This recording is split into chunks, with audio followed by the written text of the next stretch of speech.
Honor, may I ask a question while they're reviewing that? Is the live stream on? It is. Okay, the monitors aren't on? Not at the moment. Thank you. I can confirm it's not. Okay, thank you. You're welcome.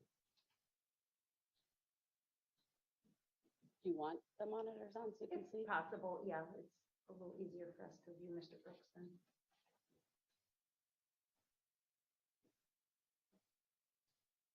Let me know when you have that.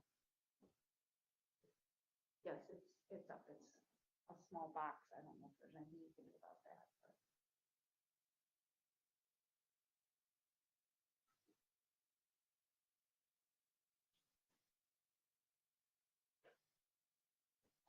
Not sure that I can. Okay.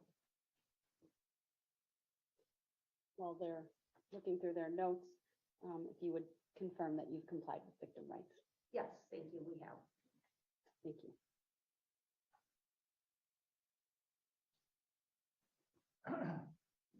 Thank you, Your Honor. We can say we've met with him at least 25 times. Thank you.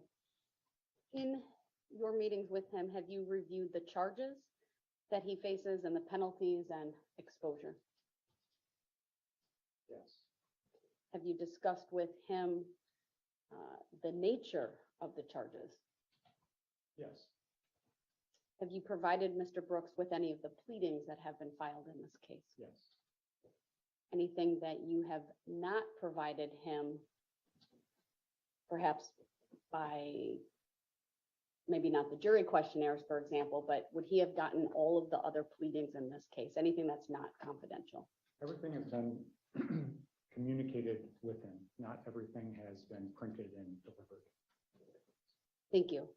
What about discovery in this case? I know, I'm told, I haven't obviously not seen it all myself, but I'm told it's quite voluminous and that it includes not only paper discovery, meaning printouts of police reports or photographs, but there's a large amount of electronic discovery. Is that all true?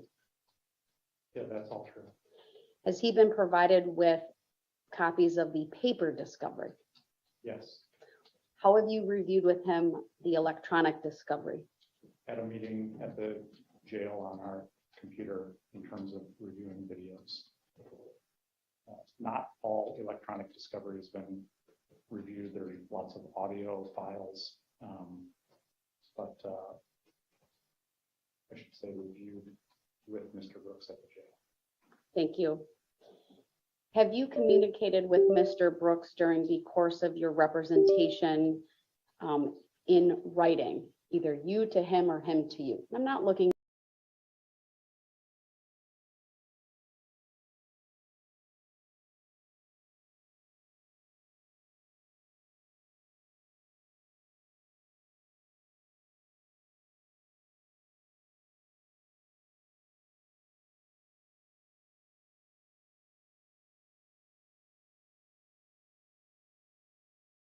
with you either orally or in writing at any point in time during your representation? I want to answer the court directly, but I'd like to answer this way, is that, and maybe this is not what you're asking, but we are very aware of our obligations in terms of raising any concerns, if there were, about competency or the ability to communicate. And I'm not looking for that. No, I'm looking more for your assessment of his literacy and his ability just generally to communicate with you in the English language. I see. Yeah, we've not had any problem communicating with Mr. Brooks. Thank you. It's my understanding that he provided to you or to Attorney Keyes the waiver of right to attorney form that was he filed with the court this morning. Is that true? That was delivered to us via by jail staff this morning. Thank you.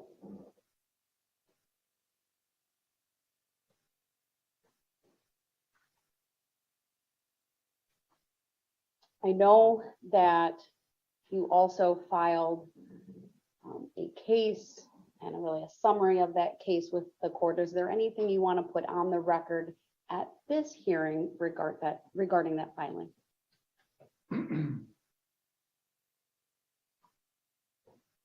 Only that I think from some of the comments of Mr. Brooks, and I say this with the understanding that, you know, we view him, of course, our motion to withdraw has not been granted. We are still representing him. And it is our clear understanding that it is Mr. Brooks's desire and objective to represent himself in this matter. There were some things at yesterday's hearing that I think maybe seemed inconsistent with that in terms of colloquy with him, and some things that perhaps appeared inconsistent on his written waiver of attorney form.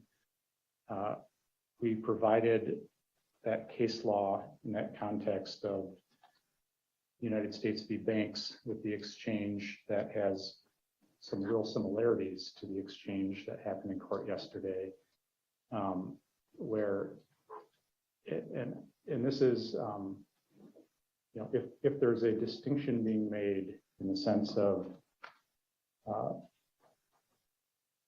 what part of the Sixth Amendment does Mr. Brooks wish to waive in terms of how he sees himself as appearing in this case as a special appearance, pro per, as he has said, that the context of that with his really quite clear statements throughout yesterday's hearing of where I think he said multiple times that his wish is to represent himself in this matter.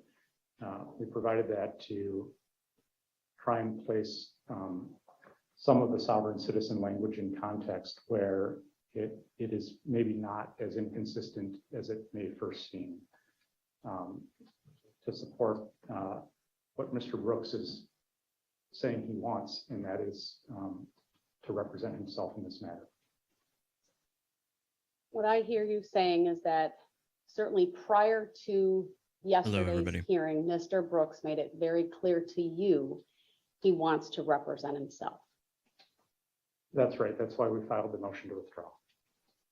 Has he done or said anything to you that would cause you to change your assessment of his desire? No. Thank you. There is one additional thing from yesterday's hearing that I think I should add to the record. Go ahead. There was a lot of back and forth with Mr. Brooks, and you know, it's been reported on in terms of his, and even the way he filled out that form where he crossed off the word understand. And I think on the form he wrote, "I'm informed that." And yesterday in the hearing, repeatedly clarified when asked if he understood things, said, I'm aware. No. I didn't even realize the in rereading pre-trial hearing was this soon. And Imani v. Pollard and the case law on this, it actually requires, that the case law requires, and maybe this is all just semantics, but the language in the case law requires that the defendant be made aware of the charges and the penalties and the risks and disadvantages of proceeding by representing himself. And so I just thought I should mention that to the court in terms of what the language of what the case law actually requires is. Thank you. I would not disagree with your assessment of Ferretta and Imani. Of course, we have a form in Wisconsin that has been approved by the State Forms Committee of the Director of State Courts Office and Court Ops, and there is some specific verbiage that is on there, which in the vast majority of cases, I think, satisfies the parties. But I clearly understand what you're saying, and I don't disagree, but I do thank you for bringing that to my attention. Mr. Brooks, I do have in front of me a waiver of right to attorney form that was electronically filed into the case today. So you did submit it. Yeah, I can see it. I don't want to make any assumptions, sir, about who filled out this form and how it got to me, so I'd like to ask a few questions about it. I, of course, gave you this form at the end of yesterday's hearing. Hold on a second, that's the live stream, it's the feedback we get. Your Honor, I have his Here it original is. copy that I could place in front of him. Should also be on the share screen. Are you able to see it in front of you as well, or no? Not at the moment. I did a test with this. You had to turn it in yesterday. before 9 See a.m. if Yeah. I shared my screen, how it would come up on the live stream, and I thought it was working, but that's all right. I'll stop the share screen. Attorney has put in front of you the original.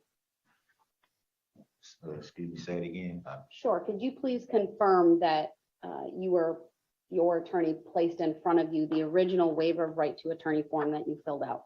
Yes, right. You acknowledge, sir, that I provided this form to you at the end of the hearing yesterday. Yeah, you gave me this. I filled in certain information on this form regarding the caption at the top. That's the part that's typed. You acknowledge that. Which part are you referring to? So the very top of the form is a caption where it says State of Wisconsin versus Durrell. I filled that out. You would agree with that? I didn't see you fill it out.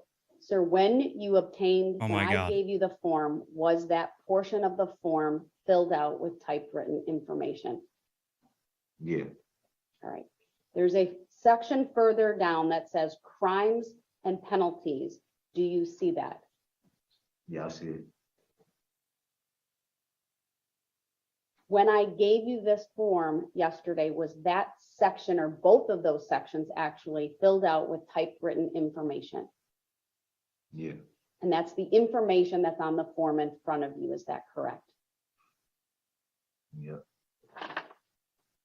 If you turn to the second page of that document, there's a signature box. It has a number of lines. Do you see that? Yeah, And there is one line where it says name printed or typed with the name Durrell E. Brooks typed in. Do you see that? I Well, see of course, it, but that is would not work. the way my name is. Here we go. All caps. I Sir, don't do acknowledge you that name. acknowledge? Just listen to me, sir. Would work. That's Do the you whole acknowledge that when thing. you received the form, I don't think this guy's that stupid. He knows exactly what he's printed doing. name was on it? I recognize that there is a name printed on it. That is not mine. Sir, the form that you have in front of you, which has a lot of other information on it, did you fill that out? I filled it out a certain type of way. Listen to me, sir. Did you provide the handwritten information on this form? Yes, My understanding, you are 40 years of age, is that correct? yep, It's also my understanding that you completed 11 years of schooling, is that correct? yep. You have either a GED or an HSED, is that correct? Yes, Do you know which one? the HSCD. I Thank- said that yesterday. I'm asking you. It's also my understanding that you are able to read, write, and use the English language, is that correct? Yes, English, as I understand it, is your first and only language, is that true? yes,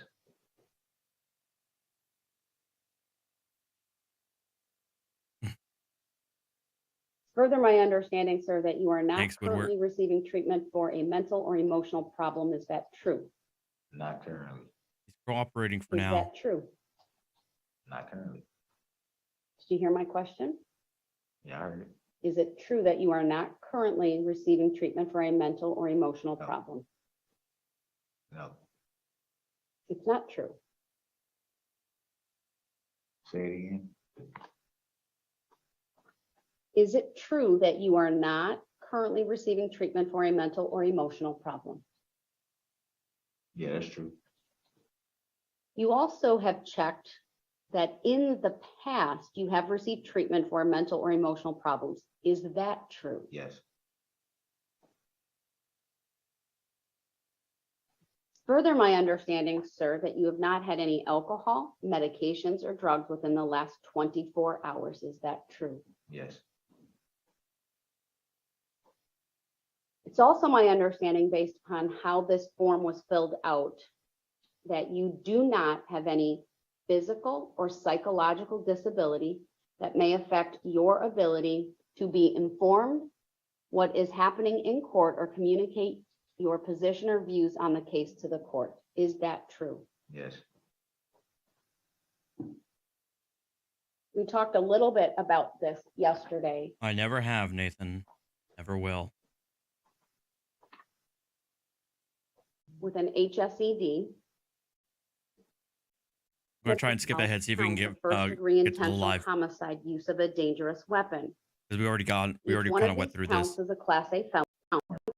Each one of these offenses,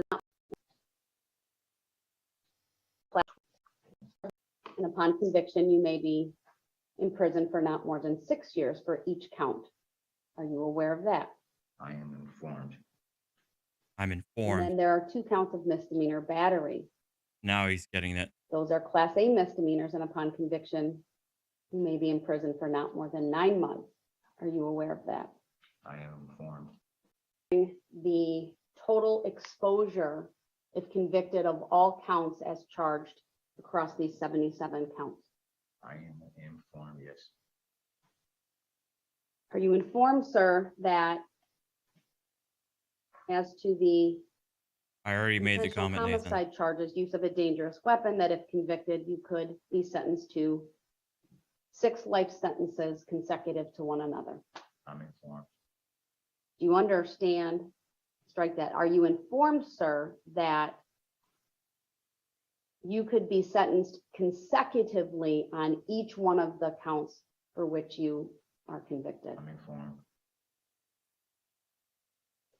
For the first-degree reckless and endangering safety charges, exposures, I'm informed, sir, that the exposure for the 2 We've already been through this. Skipping charges ahead. Just going stem through the from charges again. conduct that is alleged to have been committed by you on November 21 of 2021 in the city of Waukesha. I'm So it was informed. 2021 last Are year. you further informed that all of this conduct primarily relates to what has been referred to as the Waukesha parade incident?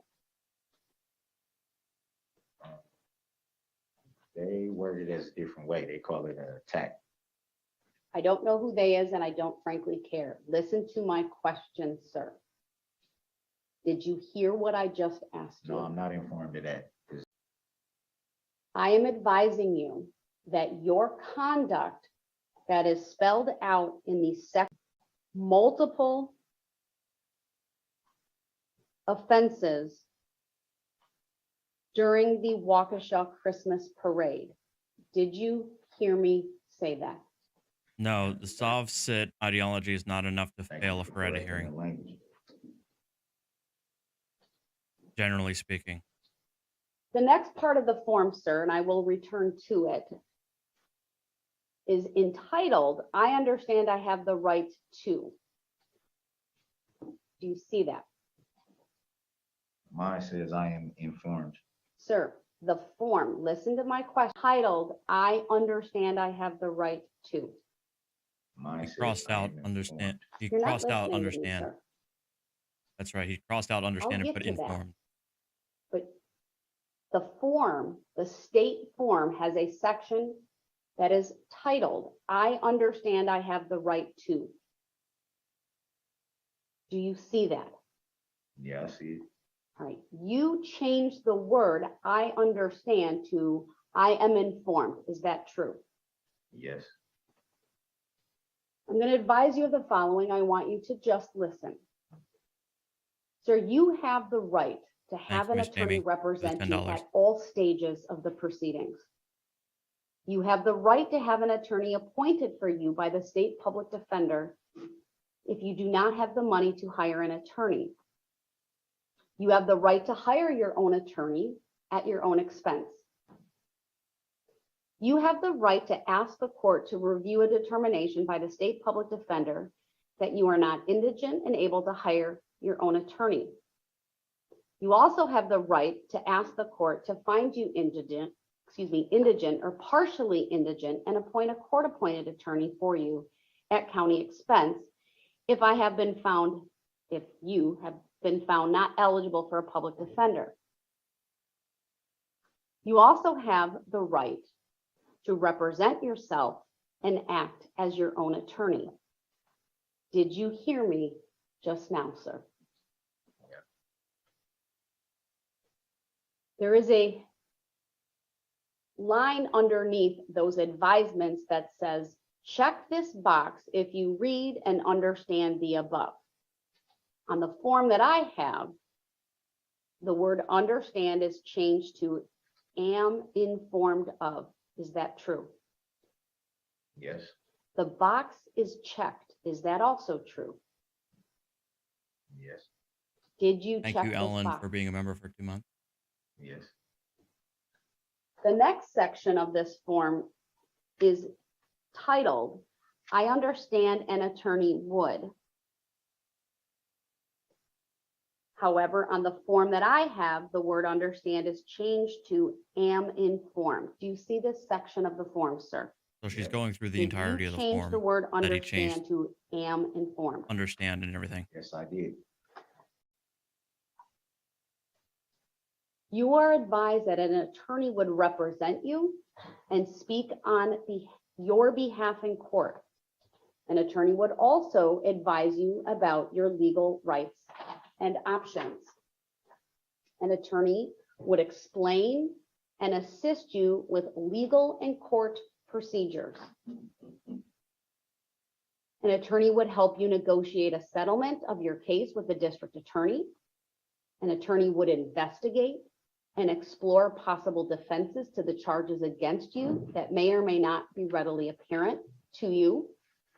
An attorney would prepare and conduct a defense on your behalf at any motion hearing or trial. An attorney would file motions on issues of evidence, testimony, and procedures of the police. An attorney would assist you at sentencing if you are convicted of any crime. An attorney would also file an appeal if requested. Did you hear me just now, sir? Yeah, I heard On the form that I have, there is a line underneath that says, check this box if you have read and understand the above. The word understand has been crossed out and changed to am informed of. Do you see that? you. Yep. The box is not checked. Do you see that? Yep. Was that an oversight? No, it's a reason. I'm sorry, I didn't understand what you just said. There is a reason. There is a reason why you didn't check the box. Do you Thank you, Sir, Small Dude, for I joining the membership. advised you of what an attorney would do. Are you informed of what an Thank you, attorney Carl would B, for do the for $5. you? Yes. Why did you not check this box? Because it is my understanding that representing myself pro per, I can have standby counsel. So that in a sense is why that box specifically is not checked. Thank That you, is Small not a Dude, for correct the statement 5 of the law, gifted sir. subs. Standby memberships, counsel thank is you. not for the benefit of a defendant, it's for the benefit of the court. Either way, it's still allowed for me to have. Have you been advised, sir, that the public defender's office is not able to perform standby counsel duties? No, I have not been advised that. There Well, is Wisconsin does not provide rule Stand by that counsel. was promulgated by the Public Defender Board in Wisconsin that prohibits public defenders from acting in the capacity of standby counsel. Did you hear me advise you of Interesting. that just now? Yeah, I heard you say it. What is it called? You referenced standby Chuck. counsel, sir. I'm advising The you 2 that month. the Public Defender's Office is not able to act in that capacity. Did you hear what I just said? I heard what you just said, and I asked you a question. Is that somewhere that I can find out about that information? He's asking for the rule. Some type of law or some type of.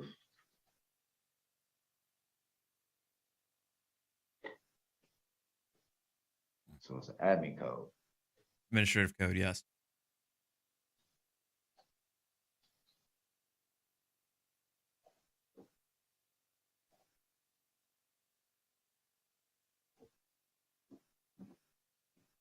We're gonna get a bit of feedback, but I'm gonna put it up on my screen, which the parties will be able to see.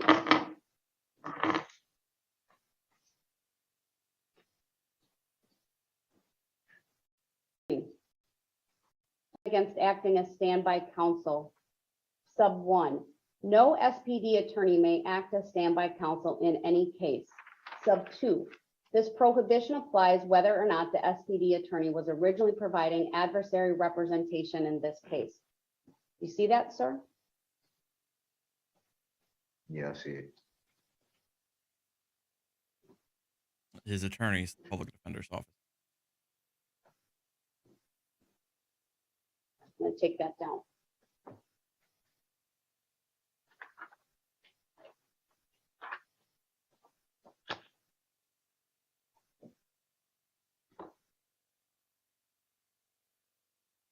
Thanks, Poe, for the endorsement. Appreciate it. This court, sir, you should be advised, would not be appointing attorneys Perry and Keys to provide counsel in this case. Did you hear what I said? Yes, and I didn't ask that. I didn't ask for them. Not asking it. This court would also not appoint standby counsel in this case. Did you hear me say that? That's fine.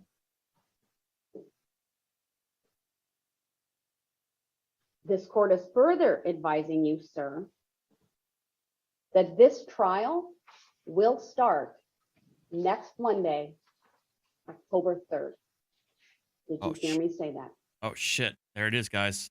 Trial begins October I 3rd. heard you say it, but I object to that. And I object on the grounds that are you making a judicial determination of that when you haven't even decided the issue while we're here? Sir, I'm further going to advise you that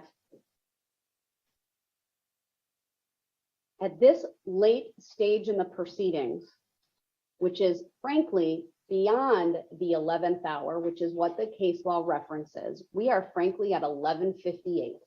Yeah, we are. This court will not appoint any other attorney to act as standby counsel if this court grants your request to represent yourself. Did you hear me say that, sir? Is that the answer to the question?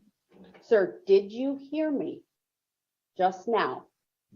Is that an answer to the question? Oh, my This is fucking not a God. question and answer we go. session, sir. I'm giving you certain advisements.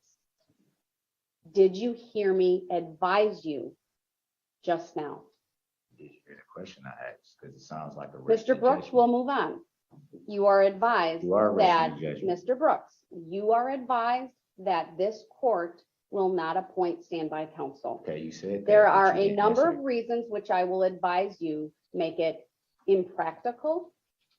You're not This answering trial my is question, though, scheduled. Your Honor. Mr. Brooks, do not interrupt. That is a Alright. rested Mr. judgment Brooks. Back if you talking don't to answer the- question. Oh, fuck. Here we go. So a we are rested judgment. here, Mr. Brooks, we are here because you want to represent yourself. Yeah, but I didn't file the motion. That's I'm just not merely- I'm relevant, just sir. merely The motion is asking- before I'm me just and I'm merely going asking- to address it. I'm Stop just merely talking asking over the me, question. Mr. That's Brooks. it. Just merely asking I the need to question. get through the advisement. And I would like to know the answer to the question that You are I'm being asking. difficult. You are not listening. You are trying to interject irrelevant factors for this court. It has So, merit. stop. It's not irrelevant. Stop. I have a Mr. constitutional Brooks, right to I'm be able going to to ask questions. continue. Please stop talking. So it is a rush to judgment. No, it's not. Shut the fuck up. It's not. Mr. Brooks.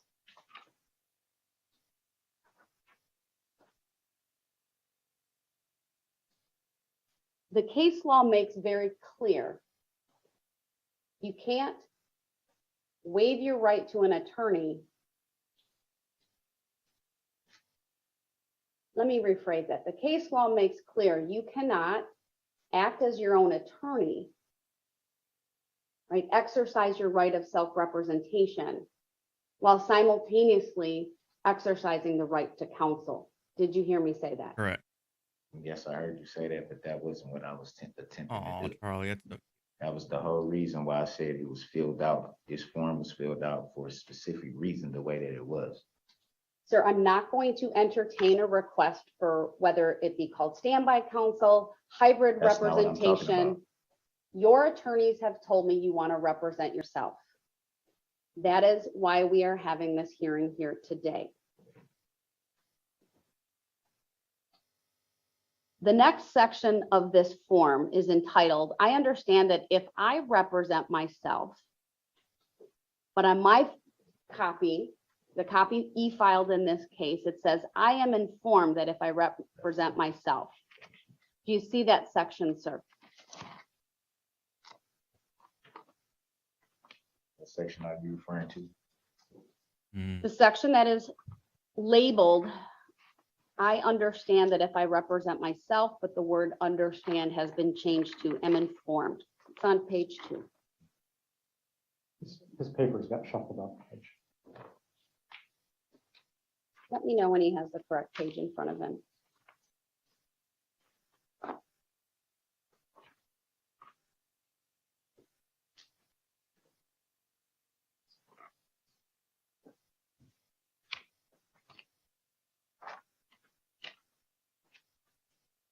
Okay, he's got it. Thank you. Do you see that section, sir? Now, what section were you referring to? The section that says, I understand that if I represent myself, but the word understand is scratched out and it now reads, I am informed that if I represent myself. Given how Counsel, high do you profile see that? this Yes, may I do. be, it could be a good deterrent. You are for the Reaper. advised, sir, that the judge, that's me, cannot be your attorney and cannot give you any legal advice. You are further advised that the district attorney cannot be your attorney and cannot give you legal advice. You are further advised that the judge, district attorney, and court personnel are not required to explain court procedures or the law. You are further advised that the judge cannot treat you any differently because you do not have an attorney. You are further advised that you will be required to follow all legal rules and procedures that an attorney would have to follow in court, and that it may be difficult for you to challenge evidence presented by the district attorney if your case goes to trial. You are further advised that it may be difficult for you to present evidence. You Good are further question, Woodward. advised that if you want to testify, you must be sworn out as a yes. witness and answer questions from the district attorney. Technically, yes. You are further advised that it may be difficult for you to do a good job as your own attorney. Did you hear the advisements that I just read to you, sir? Yeah, I heard. You are further advised, sir, that acting as your own attorney may be very challenging. I mean, most of the gurus will You write would this be off, required of course. to But it would be a participate in deterrent to jury people, anybody selection, who's like on the fence. including exercising preemptory strikes. Thank you, Corrections 101 for the It may $5. be difficult for you to raise the issue of strikes for cause. At trial, it may be difficult for you to raise objections, both when to make them and how to make them, whether it be as it relates to the admission of evidence or the testimony of witnesses. Other obstacles that you will face include applying the rules of evidence, Yes. 5 PK. understanding and applying the rules of trial procedure. These are But he needs things to that make are sure that he spelled knows why out he's in the objecting, Wisconsin statutes. or else it's going to There's be the overruled. law. You may face challenges when it comes to jury instructions, including when or whether to ask for jury instructions on lesser included offenses. Did you hear me advise you of these challenges, sir? I did hear you advise me of them. I don't see them as challenges, Your Honor. At all. The Yes, he court must can. also It's 5 PK. advise you that I can make no guarantees about your access to legal materials while in the jail. Did you hear me advise you of that? Yes, I did.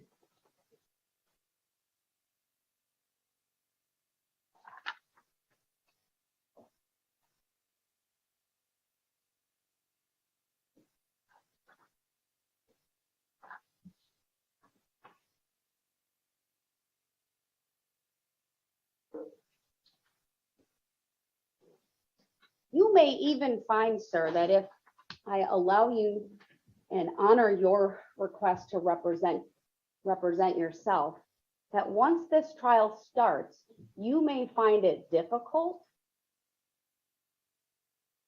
and may even express a desire to change your mind. In other words, you may regret the decision that you make.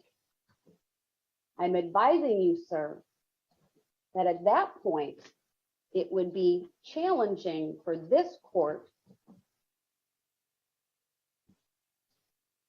to reinstate your right to an attorney.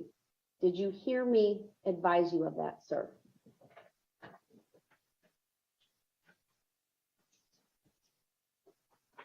Did you hear me, sir?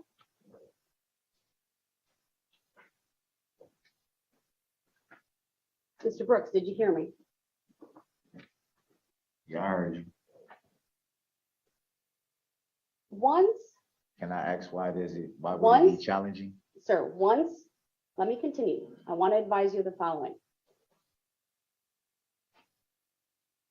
When a person represents themselves, they are acting as their own attorney. Did you hear me say that? Guys, if you like the stream, Yeah, please hit that I'll like do that. button. Really helps it out. The case law says And join my Discord. that rescinding a waiver of an attorney is no different than a motion seeking the substitution of an attorney.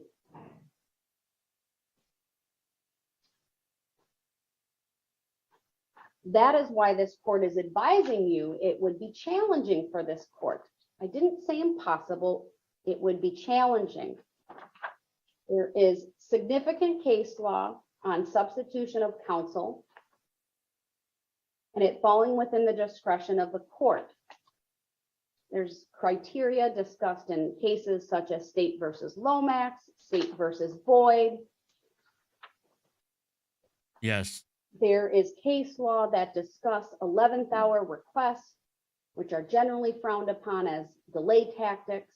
Yes. The court would consider things like the impact on the court's general responsibilities for the prudent administration of justice.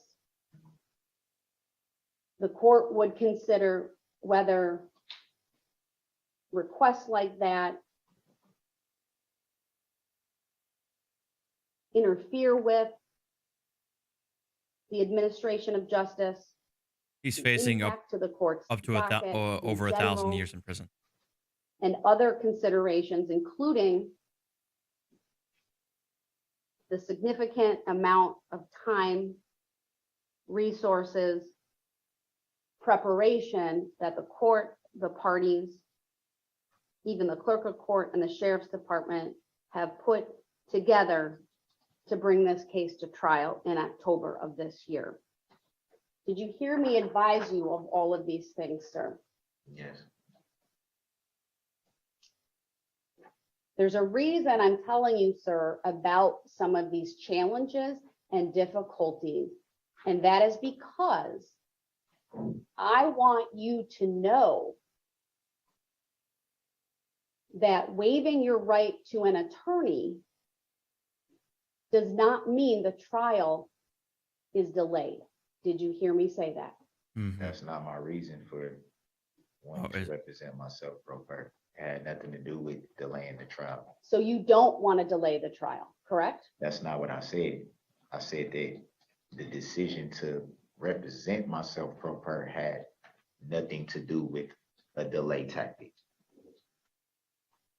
I think I'm very So- clear with what I said. Well, I want to be clear, I understand you, sir.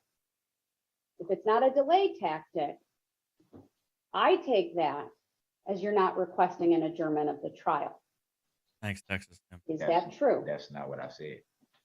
Are you requesting an I adjournment have of no idea, this trial? FDK. I I have no can't. idea about that.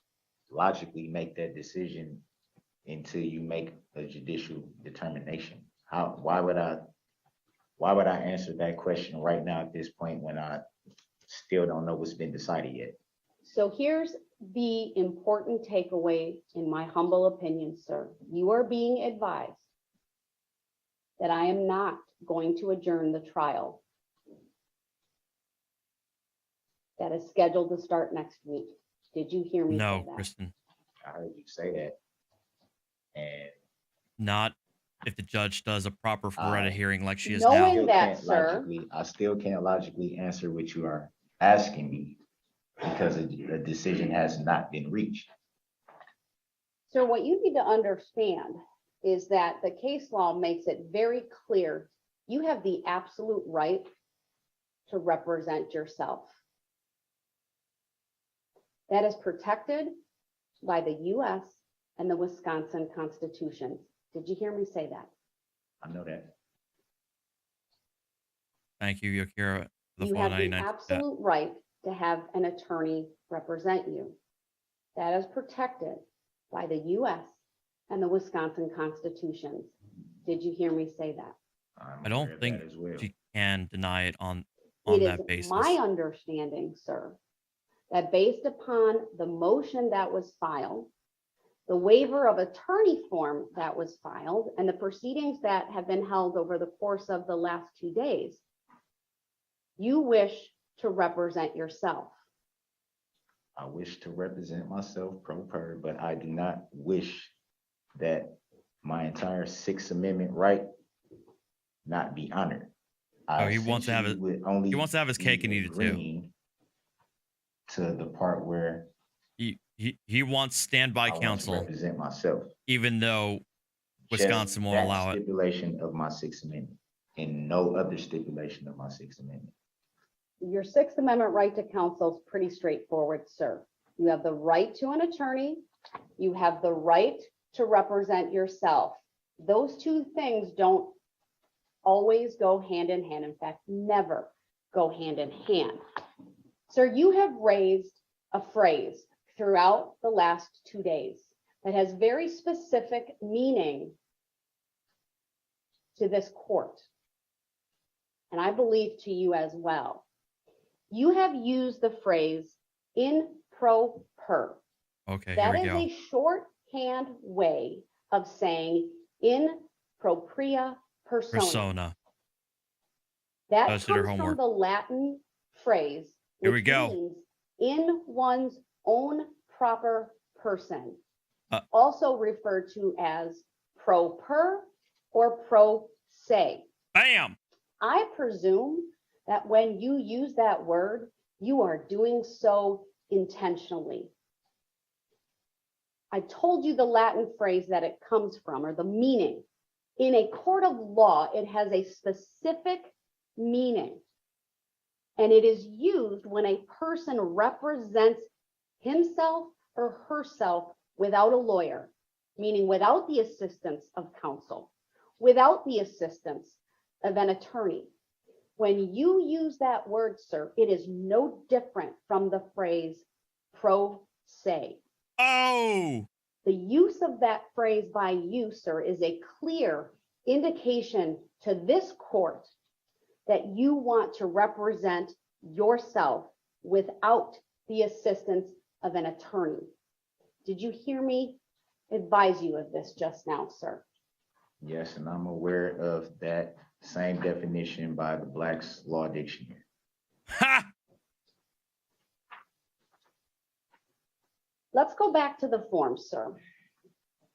We went through this section about what it would mean to represent yourself and what a judge cannot do, what a DA can't do. And then I further went over many of the challenges and obstacles you would face. Underneath the various statements on this form, there's a statement that on the form reads, check this box if you have read and understand the above.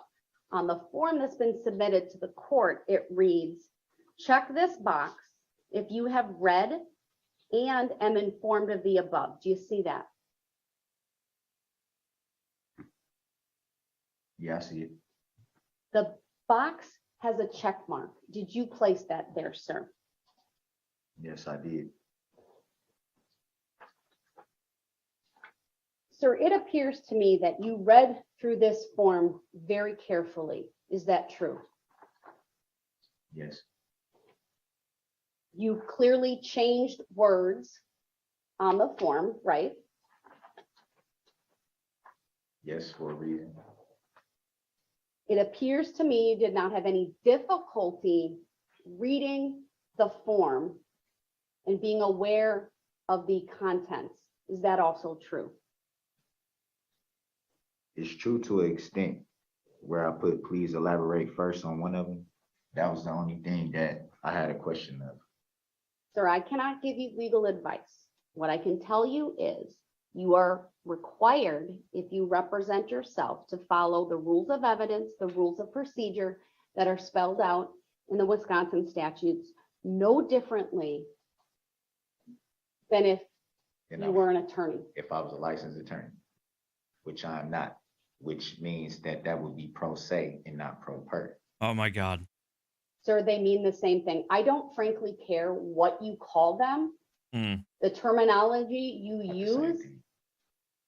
has Okay. the same effect. Who the hell are you You talking? either have an attorney or you do not. Did you hear me say Honestly, that? I don't know why that. I don't know how the judge hasn't put him in contempt. Underneath that last check I respect her box, there patience, is though. a paragraph that reads as follows. I am making this decision to represent myself knowingly and voluntarily. No one has made any promises or threats to me, and no one has used any influence, pressure, or force of any kind to get me to not ask for an attorney. No one has told me I should not ask for an attorney to represent me. Do you see that? Where it says I am informed of the court process involved in my case, that part. The top part. Yeah, I see Underneath it. the last check box that we went See, through. I see it. I think the problem You is see it? Foster is Remember reading holding him in contempt at see this it. point may end up There's actually delaying another the trial, and I paragraph, don't think she wants and to it do that. appears to me that you read it and that you changed the word understand to am informed of or on. Do you see that? Yep. Says, I have read or have had read to me this entire document. I've truthfully answered and am informed on all portions of this document. I'm informed of the court process involved in my case so that I can adequately represent myself. I want to represent myself. There's a handwritten notation. I do not give up my right to assistance of counsel, will explain reason, all rights reserved, and there's a signature. Do you see all of that, sir? Yes, You sign this document, sir? in my true name, yes.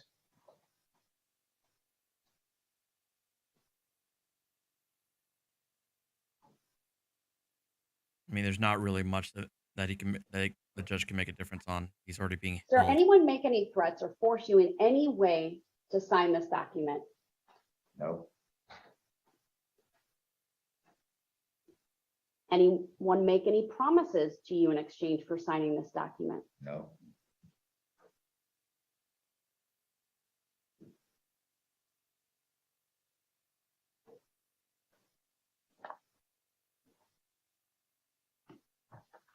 You understand, sir, that by signing this document and presenting it to the court, you're asking me to accept your waiver of the right to an attorney.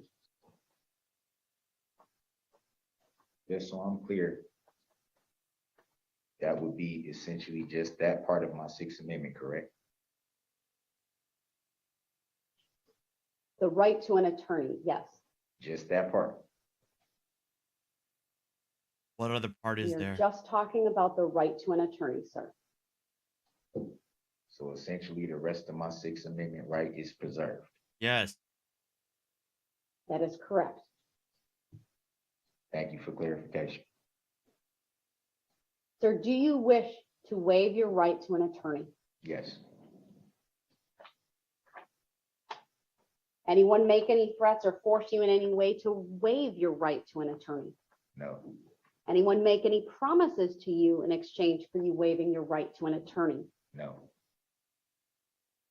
You understand, sir, that means attorneys Keys and Attorney Perry will be discharged from this case. I'm informed, yes, You are aware that means they will be discharged from representing you. yes, You are aware they will not join you at that table after that decision is I made. am informed, yes, Do you believe you are making the decision to represent yourself knowingly and voluntarily? yes, Do you believe you are fully informed about the advantages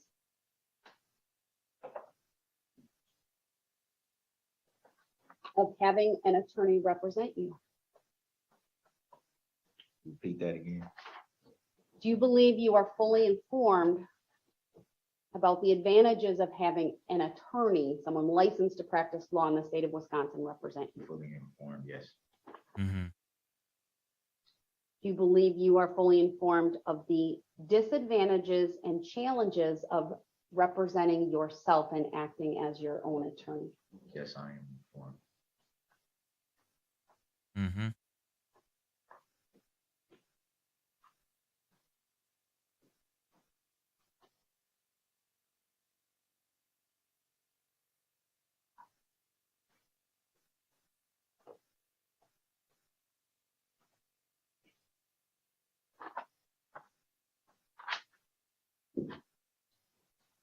I Hey, went Tom, through this a sorry. little bit, sir. I didn't realize that And this while was going to be live No, today. you have not of all asked days. for an adjournment. I want to make a few things clear if I haven't already. Thank This you guys court for being feels here. compelled to advise always. you in advance of a final determination by the court that this trial needs to take place in October of 2022 due to significant steps to secure a jury. This includes the extra jury pool. By that, I mean initially summoning approximately 1,600 qualified jurors, setting out what we call the initial qualification questionnaire, followed by a case-specific jury questionnaire sent to the vast majority of those 1,600 individuals.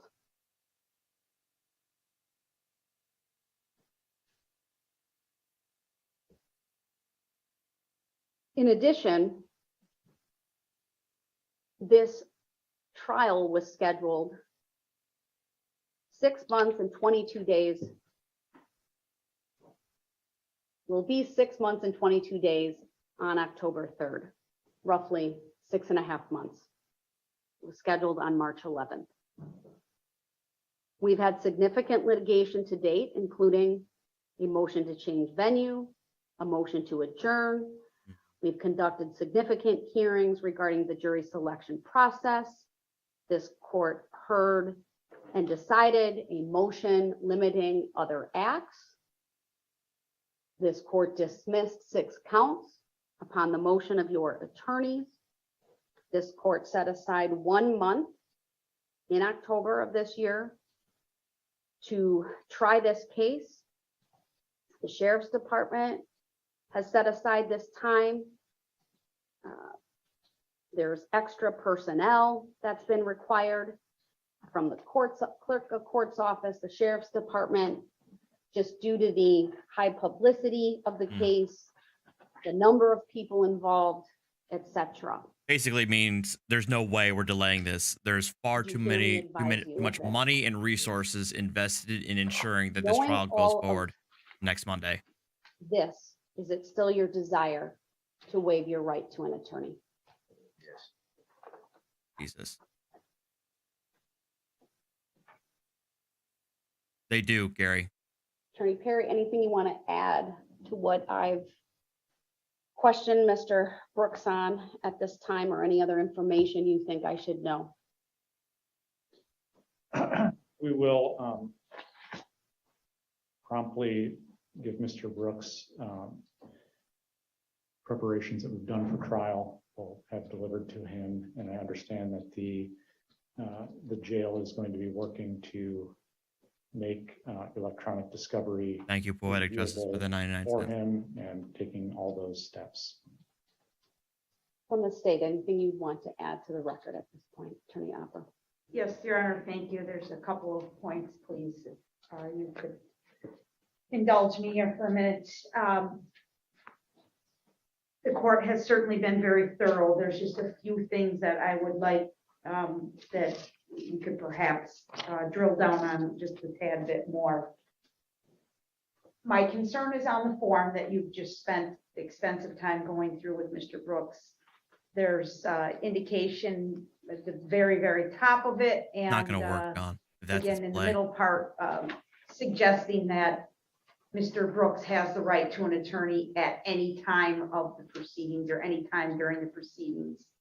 You have been very clear here with him that Thank you, Syndicate, that's for not joining. absolute. So I just would like him to be advised that he can't flip-flop. He can't get into the trial and decide on day one he wants a lawyer and then change his mind back and change his mind back again. I think he should be advised of that, because the form does say I may change my mind at any time on the second sentence of the form. And that needs to be made abundantly clear to Mr. Brooks that that's, I believe this form is used largely in the pre-trial capacity and not the week before trial. So I would like the court to please advise him of that.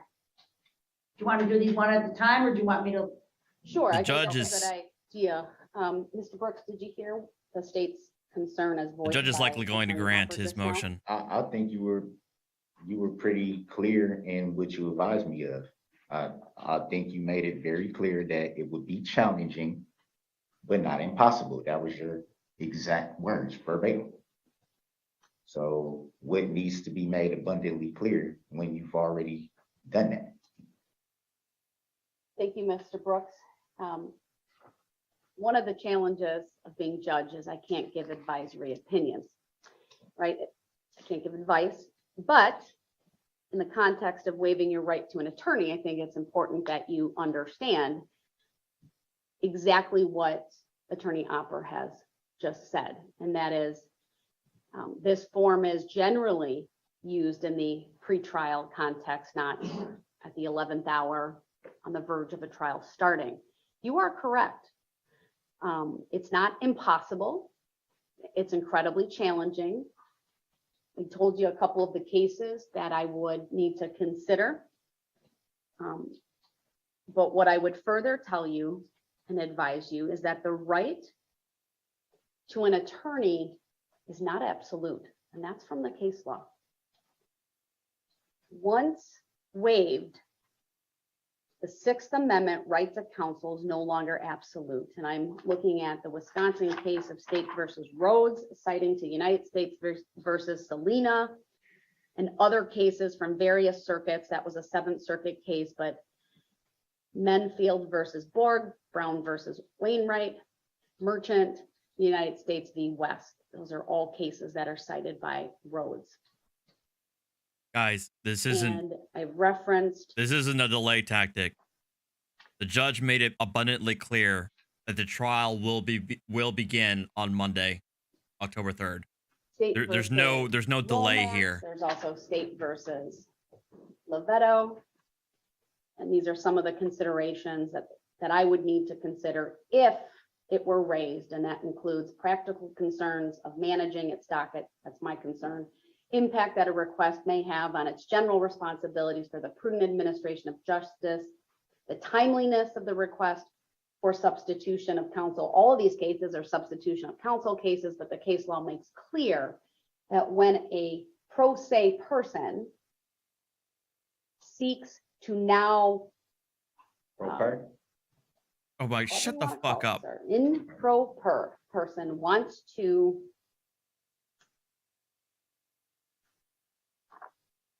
request an attorney, I treat that as a request for substitution of counsel because you're acting as your own attorney.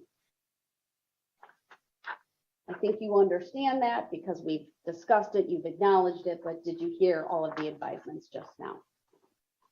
I heard the advice. Any questions for me about that? No. All right, Attorney Opper, the next.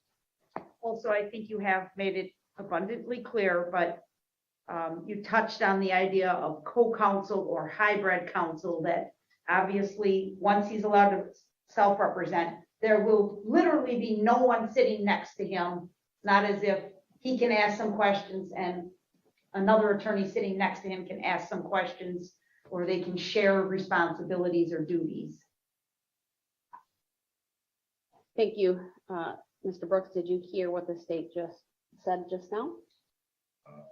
I heard it, and again, I think, like was just stated, you were abundantly clear on that issue as well. We talked some yesterday about some of the challenges. You would agree with that? As far as it Representing yourself. And I'll be a little more specific. Yesterday, I went through the experience of not only your own attorneys, but the experience and the resources available to the state. Do you remember that? I do. I may not have said it this way, but one of the things the state will be able to do is there are 3 attorneys seated at that table. They can divide and conquer the work between them. Did you hear what I said? Yes, ma'am. You're fully informed about that, correct? And I'm going to just, I know you don't like this word, but you understand you're going to be sitting at that table by yourself, right? I'm not alone, I don't think. There will be no attorney seated next to you, I know correct? what you mean. I know what you mean. All right. You will have the sole responsibility Thank to you, everyone. cross-examine Looking for the witnesses, to present 1990 evidence, set. to make arguments to the court, etc. I don't know why it keeps Did you hear me say that? Yes, very ma'am. annoying. And you're informed of all of that. I am informed. Any questions regarding that? Not at all. All right, Attorney Opper, your next point. Thank you. On the second page of the form, you did touch on him under the section that reads on the form. I understand that if I represent myself, on the 5th bullet, he wrote in there, please elaborate first. I believe you did elaborate on that and further told him that you're not allowed to provide legal advice to him, but I didn't know if there was a specific question that Mr. Brooks had that perhaps the court could address, perhaps not, if it hinges on legal advice. But it was a little bit ambiguous what he wrote there. Fair enough, sir. You obviously wrote some things on this form. Do you have any questions for the court at this time regarding this form? I think you touched on it a little bit, on what the question would have been. And that was basically just, the stressing that I did of the pro se thing. Because essentially, from my understanding, is that pro se, in a sense, because I would be basically like I'm a licensed attorney. So that would kind of limit what I'm able to do versus being pro per. You touched on it a little bit and gave me a little Sir, bit I'll more tell clarity. you, it doesn't matter what you refer to yourself as, whether it's pro se, pro per, in Priya persona, you will be acting as your own attorney. And I believe you fully understand that. I want to go back to the box that you did not check, though. Given everything that we've discussed here today, do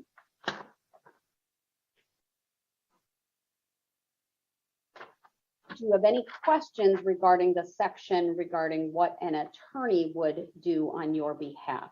I don't mean you acting as an attorney, but a licensed attorney in the state of Wisconsin assigned to represent you. Yeah, you touched on it. I think it came up like right when I had voiced that and you kind of clarified it. Understanding that this section refers to a licensed attorney in the state of Wisconsin, would you be willing to check this box now?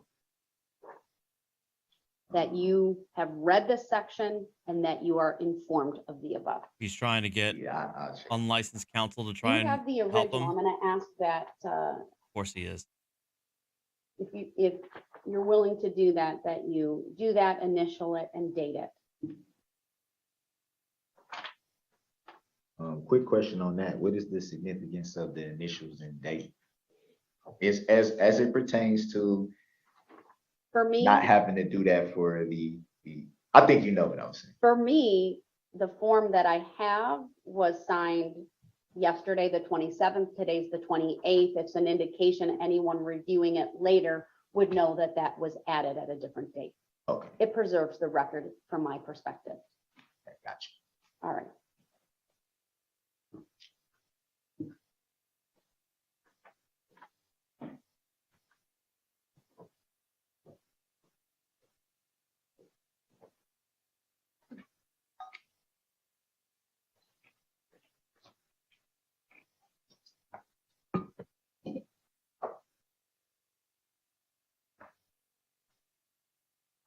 Madam Clerk?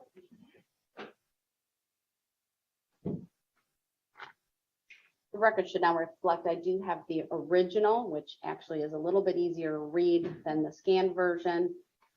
And Mr. Brooks did check the box that was originally left unchecked. There appears to be 3 initials. I have no And then idea. It's today's date. FDK. Thank you. Attorney Opper, your next point. Last point as it relates to the form, and it goes hand in hand with what just occurred.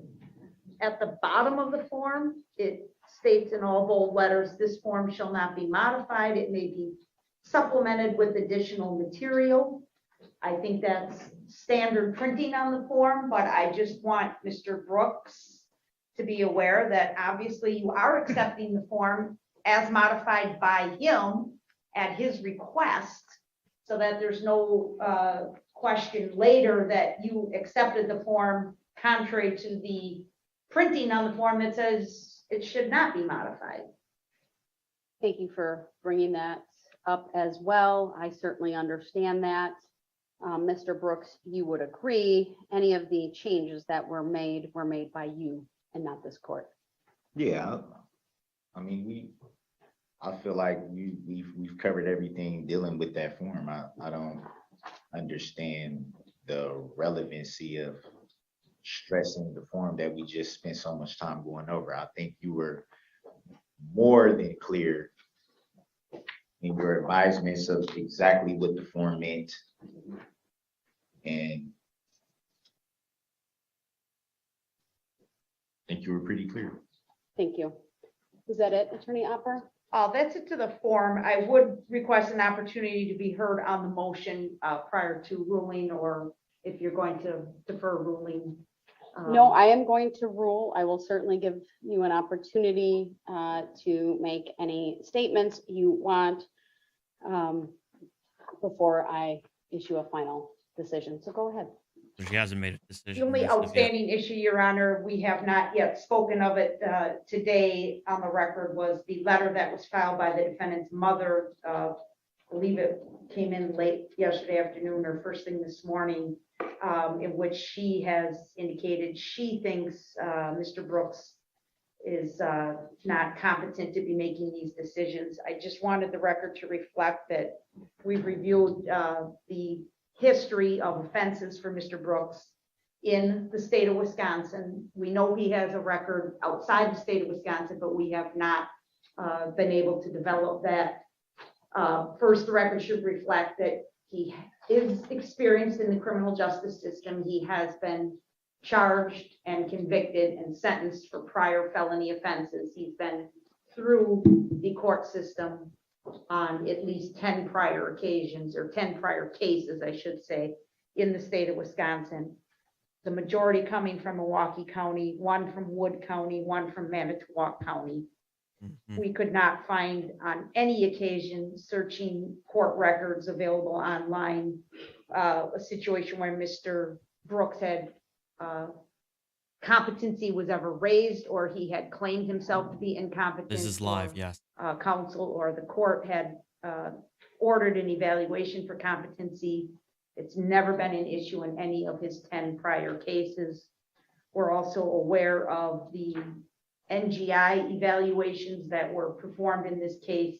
It's certainly a different issue, competency versus insanity, but True. they were all licensed professionals, psychologists and psychiatrists, in my professional opinion, would have alerted the court if in the course of their NGI evaluation, they thought there was a concern as to the competency of Mr. Brooks.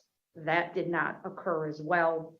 Lastly, I would Yes, Christina. note, and Attorney Perry touched on this at the beginning. That's a He Sixth Amendment. started to touch It's on part it. of his Sixth Amendment right.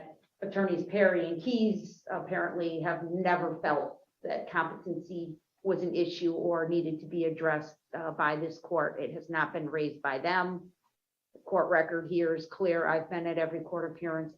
I have never had any concerns of Mr. Brooks' competency. He appears to me to be intelligent. He appears to fully understand what's going on in these court proceedings. He has the ability to communicate efficiently and effectively with the court. He has responded to the court. Some of his answers seem to fall more in line with his declaration yesterday that he's a sovereign citizen, but he has always participated in the court proceedings and never appeared to be in such a manner that he was not able to understand or assist in the proceedings. So I just wanted to make that record as well. And I think that's it for my comments, Your Honor. Thank you for the opportunity. Thank you. Mr. Brooks, anything you want to add to the record at this point regarding the request? Yeah, yes, I do. I'm trying to grasp the relevancy of that whole issue. Especially the part that was just said about me participating in everything, seeming to know everything that's going on in the proceedings up until this point. It's kind of misleading a little bit, I think, by the state, because I recall it being an issue when the whole misunderstanding happened in court back in last month. I think it was the 26th, if I'm correct. It was a whole issue about me being, quote unquote, asleep in court. So I think that's kind of misleading to say, to raise all the competency things. I've been intelligent and all these things, and then raise the same things. That's kind of like a clash. I don't understand that. I don't understand the relevancy of it.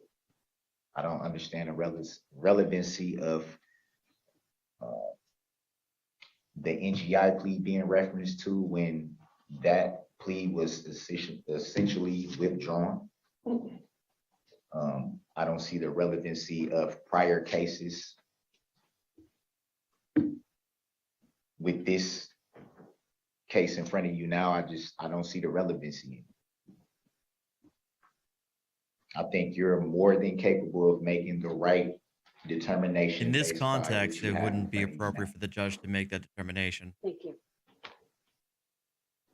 The judge is simply a trier of law. Before this court gives a final decision, I want to go through a little bit of the procedural It'd be up. history of It's this up to the case. Not state long. to make that And then argument. some of the case law, because it is important as this court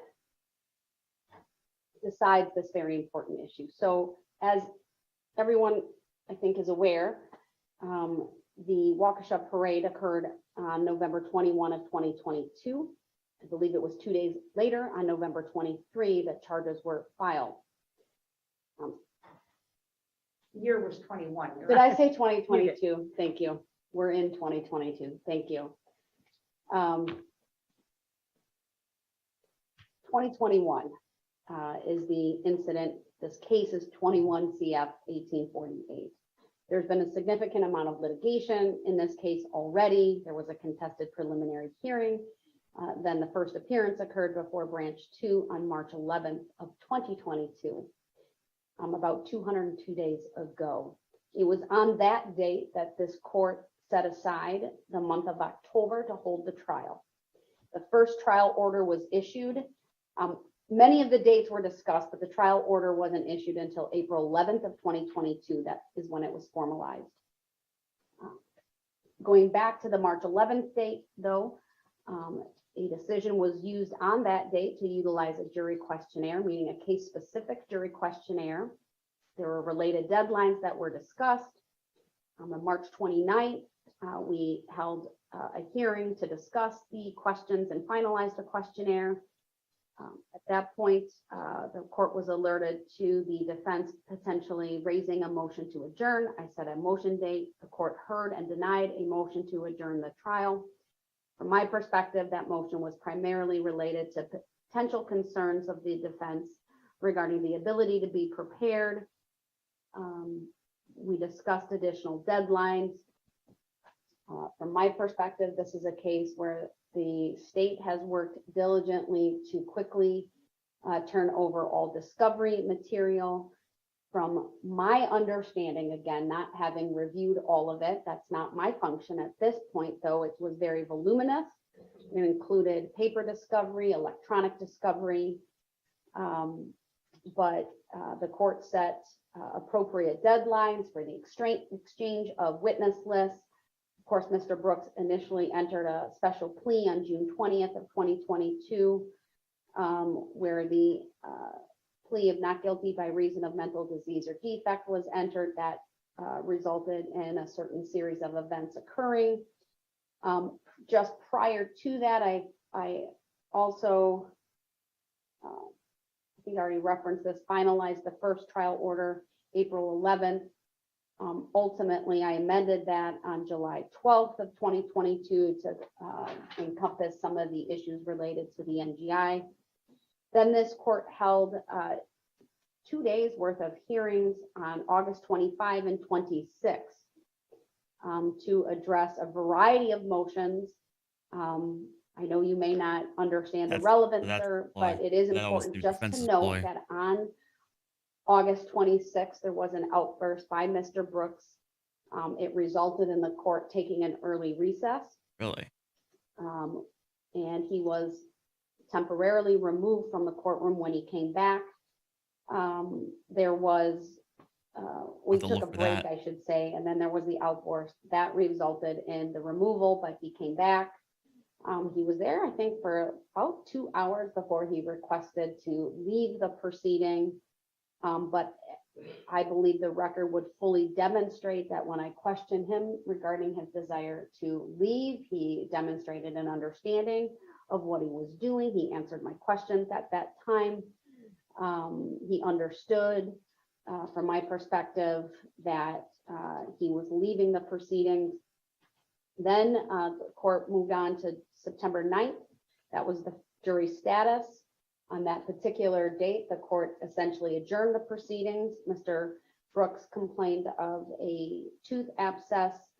I was able to fit it in with my schedule, and so the jury status was adjourned until September 19th.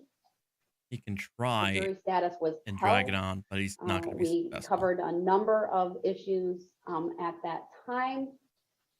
The state raised the need or the desire to have the court rule on some additional issues. We set some deadlines for that. At no time prior to the jury status was this court ever advised of Mr. Brooks' desire to represent himself. And then it was on the 21st of September that the motion was filed. Of course, the court set the hearing initially for yesterday. Court started the hearing, essentially stopped the hearing, provided Mr. Brooks with a number Probably. of documents. Those documents are noted in the record, but he was provided with documents 42, 82, 230, 232, 233, 234, 235, 236, 237. There was a circuit court record selected, also provided to him. That's of note because that selected circuit court record also lists all of the charges.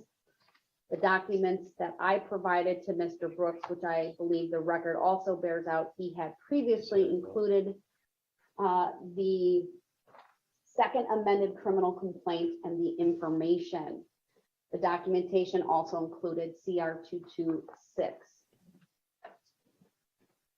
In preparation for the hearing yesterday and today, the court also did not only go through the procedural, look through the court record. I certainly read a number of cases, including in Wisconsin, State versus Klessig. I've already referenced the Rhodes decision. I reviewed that. I reviewed the federal decision of Amani versus Pollard. All right, I so I can't reviewed, find the August 26th hearing where he allegedly made an outburst. Pickens versus State, Indiana versus Edwards. Yes, they can't. He even if he represents himself, he can be removed. State if he's versus disruptive. Amani, which was the predecessor to Very, the very federal rare, decision in Imani versus Pollard. and it There's has to be a other very cases good as well, reason. But he those are can essentially be the, tried in absentia if he critical is cases, continuously for the disruptive. court's determination. I also reviewed all of the NGI evaluations as well. And my purpose in doing that, a couple of different reasons. Number one, those evaluations were done by licensed professionals, all of which I believe have a PhD after their name. And as part of those evaluations, which were done in July and August of 2022, each examiner did a mental status exam. And in each of the reports, it's noted, frankly, no concerns over Mr. Brooks's mental status. One of the criteria this court needs to look at is whether there is a mental illness that would essentially impair Mr. Brooks's ability to understand what's going on.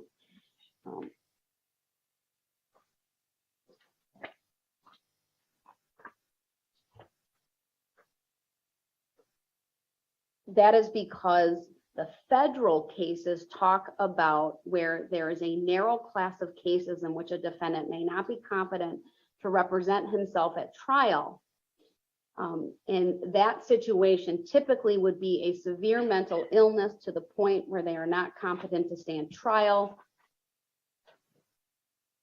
or to conduct trial, themselves. In this particular case, I have absolutely no indication that Mr. Brooks suffers from a mental illness or mental impairment. I know his mother wrote a letter I did review it as informational only. She does not use the word, I don't believe she uses the word competent or competency, but she references her concern regarding her son being Thank you. unstable and her opinion that he is making the wrong decision. I'll get to the case law on that momentarily, but this is where the NGI evaluations are of importance to the court. As I indicated, there are 4 evaluations that are on file. 3 of the 4 doctors all diagnosed Mr. Brooks with a personality disorder. I'm going to quote at length from one of the reports because I think it's important as I make a determination today that Mr. Brooks is competent to represent himself and waive No. his right to an attorney. She's I holding think here. it all, Mr. Brooks, you're not, don't interrupt me. It also She's helps holding that. explain some of the interruptions. That's Be- arrested and- judgment, Your Honor. No, Not right shut now. the You can fuck ask up. when I'm done. It also, I believe, I helps object. Mr. Brooks, let me get through this. It's really important that I make a record and honor your request I understand that. to I don't understand represent why, yourself. I don't understand why. Mr. Brooks, um, I'm going to explain the something- relevance. So I just don't- stop I don't talking and listen to understand- me. I don't understand why something pertaining to a plea that is not standing anymore has relevancy to the decision that's being made right now, months Stop after. talking and listen, because you're gonna get the answer. Thanks, Okay. Rebecca. I hope so. You gotta listen. Your Honor, Yes. I really don't want to interrupt, but while we are still Mr. Brooks's lawyers of record, I would, and I don't know what Your Honor is about to say and read, but I think you said you were about to quote extensively from the reports. It's my understanding that those are confidential unless there's a phase 2 of the trial. And so I don't know if it could be done by allusion, but when I heard you say you were going to quote from them, it did sort of set off warning bells. I in understand. terms of that. So what I she, understand. And there's a I'm cur- mindful of that. The reports, I'm sorry, I'm gonna pause real quick. So she's saying here is that there's a bit of a conflict here in terms of he made a special plea of not guilty by reason of mental defect. Well, how can he make that plea and yet also still be competent to represent himself and waive his right to counsel? So I think that's what the judge is going to try and correct here. are not made public until a phase 2 proceeding. That does not limit this court from relying upon the information in them in evaluating his request to represent himself in this case. Is there a case law to back that up? My decision in this case to frankly honor the request of Mr. Brooks and grant the motion today is based upon the entire record and proceedings and file in this case, including matters that are otherwise sealed to the public, but available to the parties and the court.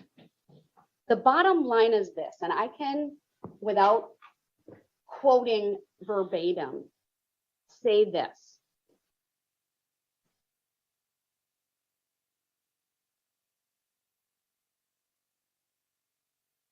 I think she's going to I grant cannot his make a motion. finding based upon the record before me that Mr. Brooks suffers from a major mental illness that would interfere with his ability to represent himself. He may possess some challenges given what I understand about personality disorders, but those have nothing to do with his competence to represent himself. I indicated earlier that all of the doctors did a mental status evaluation. That's important because none of them noted any concerns regarding his ability to understand regarding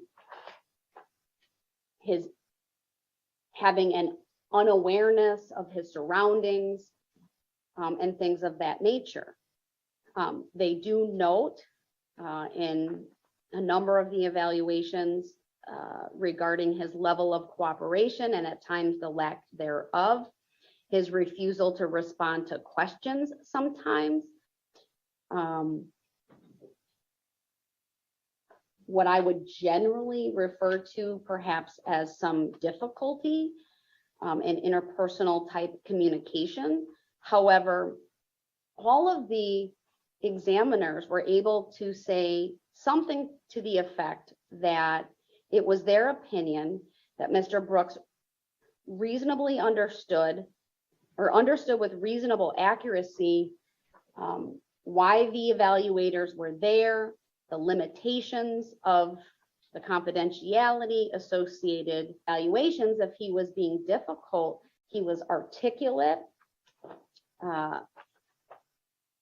His remarks were coherent, fluid, at times though they were avoidant of questions asked.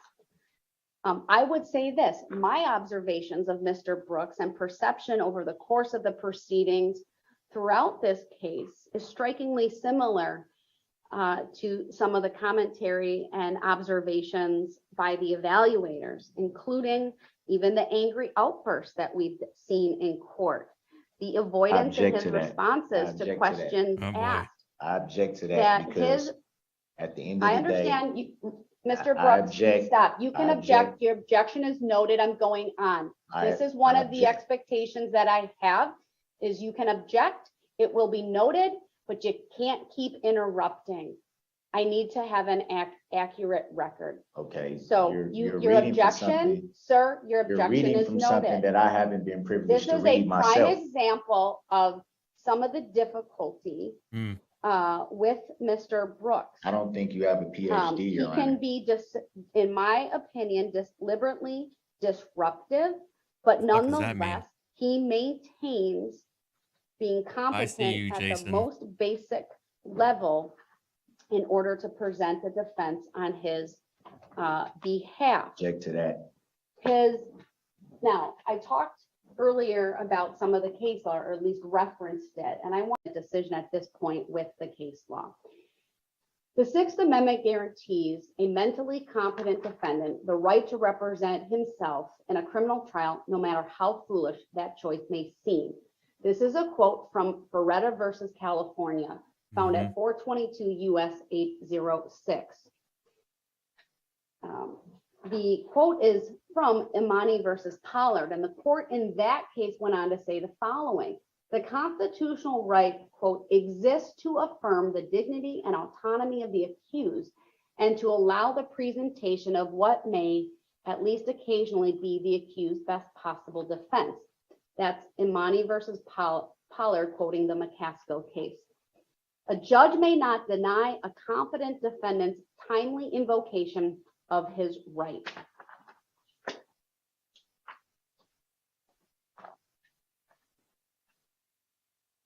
Yes, Under Sofdale, it'll be Beretta, live streamed. a defendant's reason for choosing to represent necessarily by himself me. is immaterial. Defending pro But se I'll try. will almost always be foolish, but the defendant has the right to make that choice for better or for worse. Yes. Perfect. Shut In up. Wisconsin, just like in Ferretta, the court recognizes his right to represent himself. What this court needs to determine is whether Mr. Brooks is making a decision competently, freely, voluntarily, what we refer to in the case law as a knowing and voluntary waiver. That is why the court went through the advisement of the charges, the penalties that Mr. Brooks faces, why it gave Mr. Brooks form CR 226, and went through Likewise. that with all of the advisements here today. That's also why the court went through the advantages of having an attorney and the disadvantages and challenges of being one's own attorney and representing oneself. I believe that the record demonstrates this court has warned Mr. Brooks about what he is getting into, the challenges, or at least some of the challenges that he, trial objections, rules of procedure, Imani versus Powys with eyes wide open, Iowa versus Tovar. I have made Mr. Brooks aware of the dangers and disadvantages of self-representation by going through not only this form, Thanks, guys. but And by please hit that like button if you reviewing haven't with him already. once again, the charges, the penalties, the exposure that he faces. And join my Ultimately, Discord. in the end, a competent defendant has a constitutional right to represent himself, even if the judge or anyone else thinks there may be no good reason for him to do so. I'm not saying you don't have a reason, sir. I'm frankly speaking to your mom at this point. He may not understand. Frankly, her understanding is not material. You have the constitutional right to make this choice. What's important for this court, and why I also went through some of the other biographical information, is you have a high school education. You've completed the 11th grade. You have an HSED. You are clearly literate. You've been able to communicate with the court efficiently and effectively. At times, you press the court when there is something you don't understand or believe is not going your way. But to me, that's a sign that you understand and are advocating on your behalf.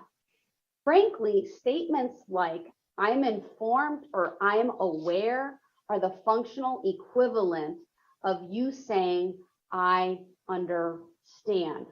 Good to put that on the I record. cannot say that this is one Of of course the he's going to real object to that. facts of Mr. Brooks. Standard sovereign citizen thing. He doesn't want to make that synonymous. Mr. Brooks, your rights do not involve interrupting me. That's the I objected. I didn't that's the interrupt. I procedure interjected. that we will Object. follow. That is interrupting, you At dumbass. trial, what's going to happen if you continue to do that is you will be admonished in front of the jury That's if fine. you continue that. That's fine.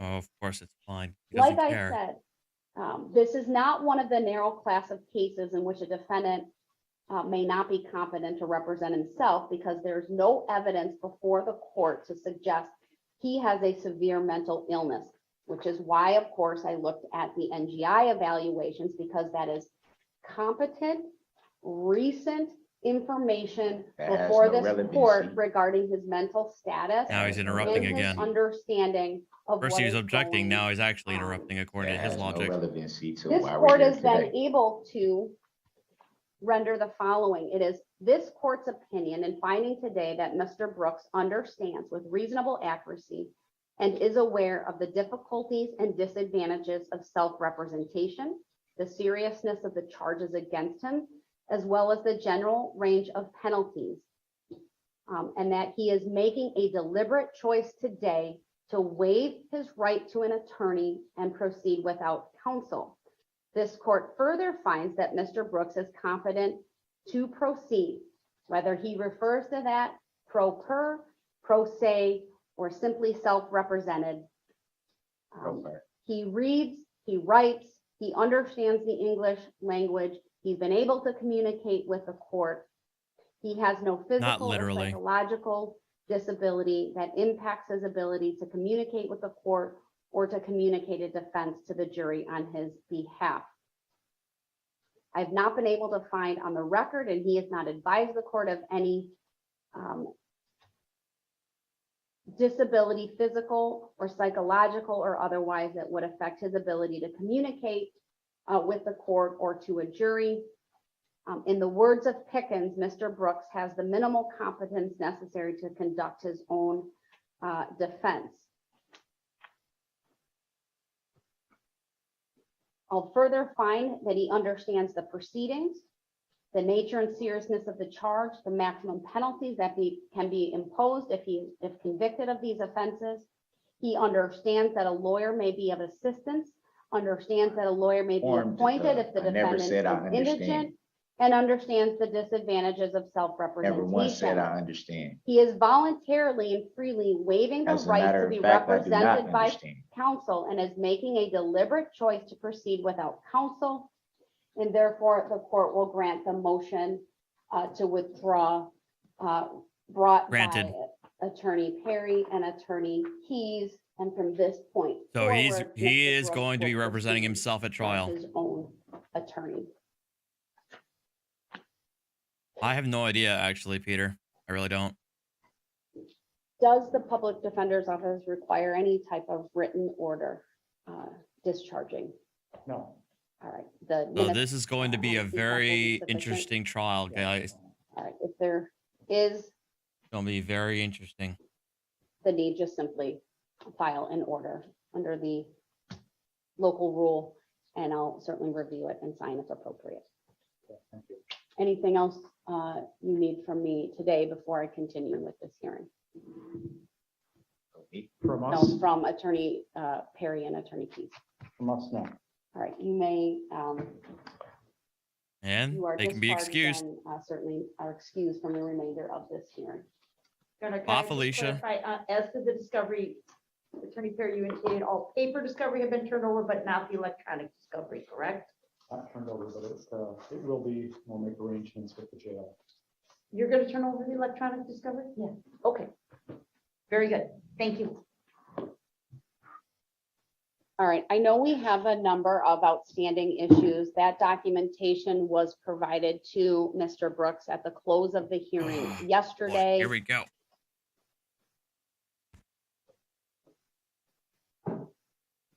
Mr. Brooks, are you in a position to respond to that so that the court can address those outstanding issues today? What are the outstanding issues? Those are the documents that I gave you yesterday. The ones that I already had?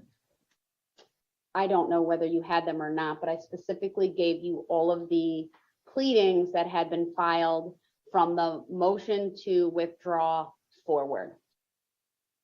That was provided to you yesterday. So what are the issues?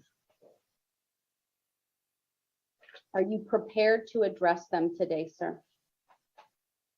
What You are- have two options, sir. We either address them right now, or I have to come back yet before the trial or decide all of them on the morning of trial, and I'd rather not do that. That might be the way to go, because I don't know what issues you are referring to. So you didn't read any of the paperwork that I gave you? I think, Your Honor, that you should understand my position in the jail, that I'm not awarded adequate time out of my cell to get a lot of things done. There are a lot of things Except that I have to go through with. Mr. Brooks, just You knew receiving that. The You knew that. paper discovery. You This knew is that. Get through all that. You knew that going in. leave you, we're just gonna go through them one by one. She told you Represent yourself. going and in you're that she gonna have wasn't to delaying answer anything. or at and least you provide went on. input If that is your choice. And these documents were personally served on Mr. Brooks in the jail, Your Honor.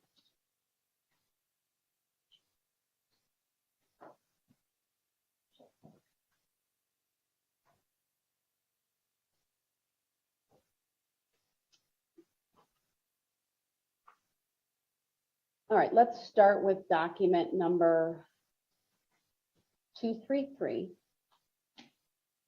I'm happy to, if you don't have, do you have documents in front of you, sir? What did you bring out from jail with you today? I'm just going, I'm going as you go. 233. We'll print it out for you. I don't have a problem. Madam Clerk, as we go along. This is the request from the district attorney's office requesting 2 of the public seats in the gallery for victim witness.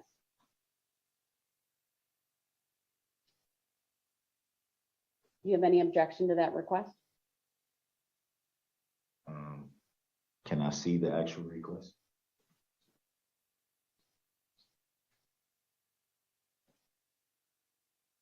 You finding it, Teresa? 233. You're gonna need to print the rest of them as well, but I think the printer can be a bit loud, so we'll print them off and then I'll ask questions.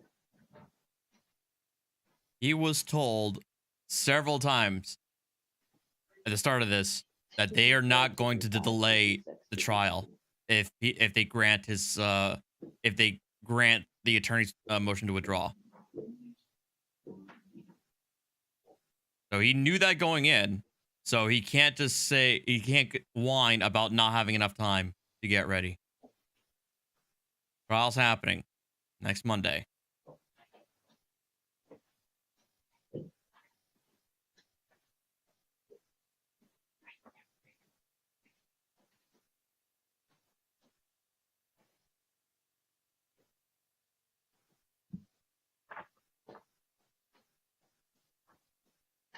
Hey, Damien. I mean, your guess is as good as mine, yeah, of what he's going to actually do at trial. I give you his phone right.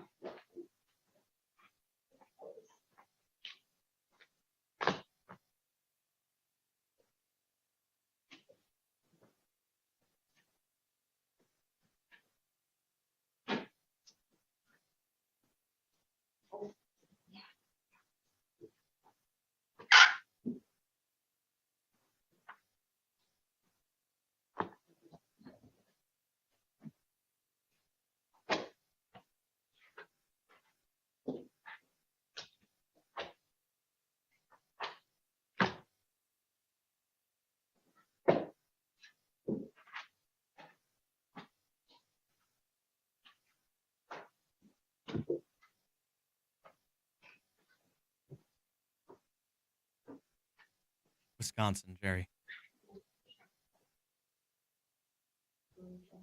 Yes.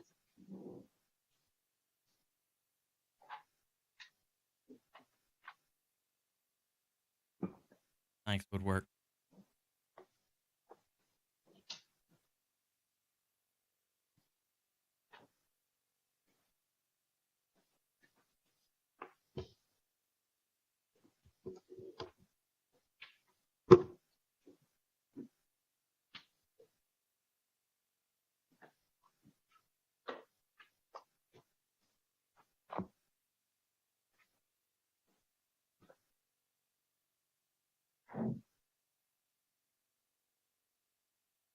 Let me know when you've read it, okay?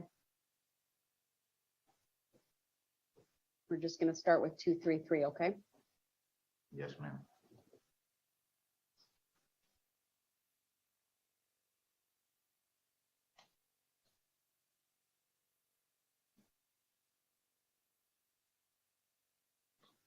I don't know what it's going to be. Thanks, Mark, for the $10. I appreciate it, man. I gotta fix these lighting. It's supposed to be yellow. It's supposed to be color coordinated to reflect the super chat, but it's not working. Figure that out. I read it, Ron. All right, so the first paragraph, the state requests 2 seats that be reserved in the public seating for victim witness advocates to be present in the courtroom. Do you have any objection to that?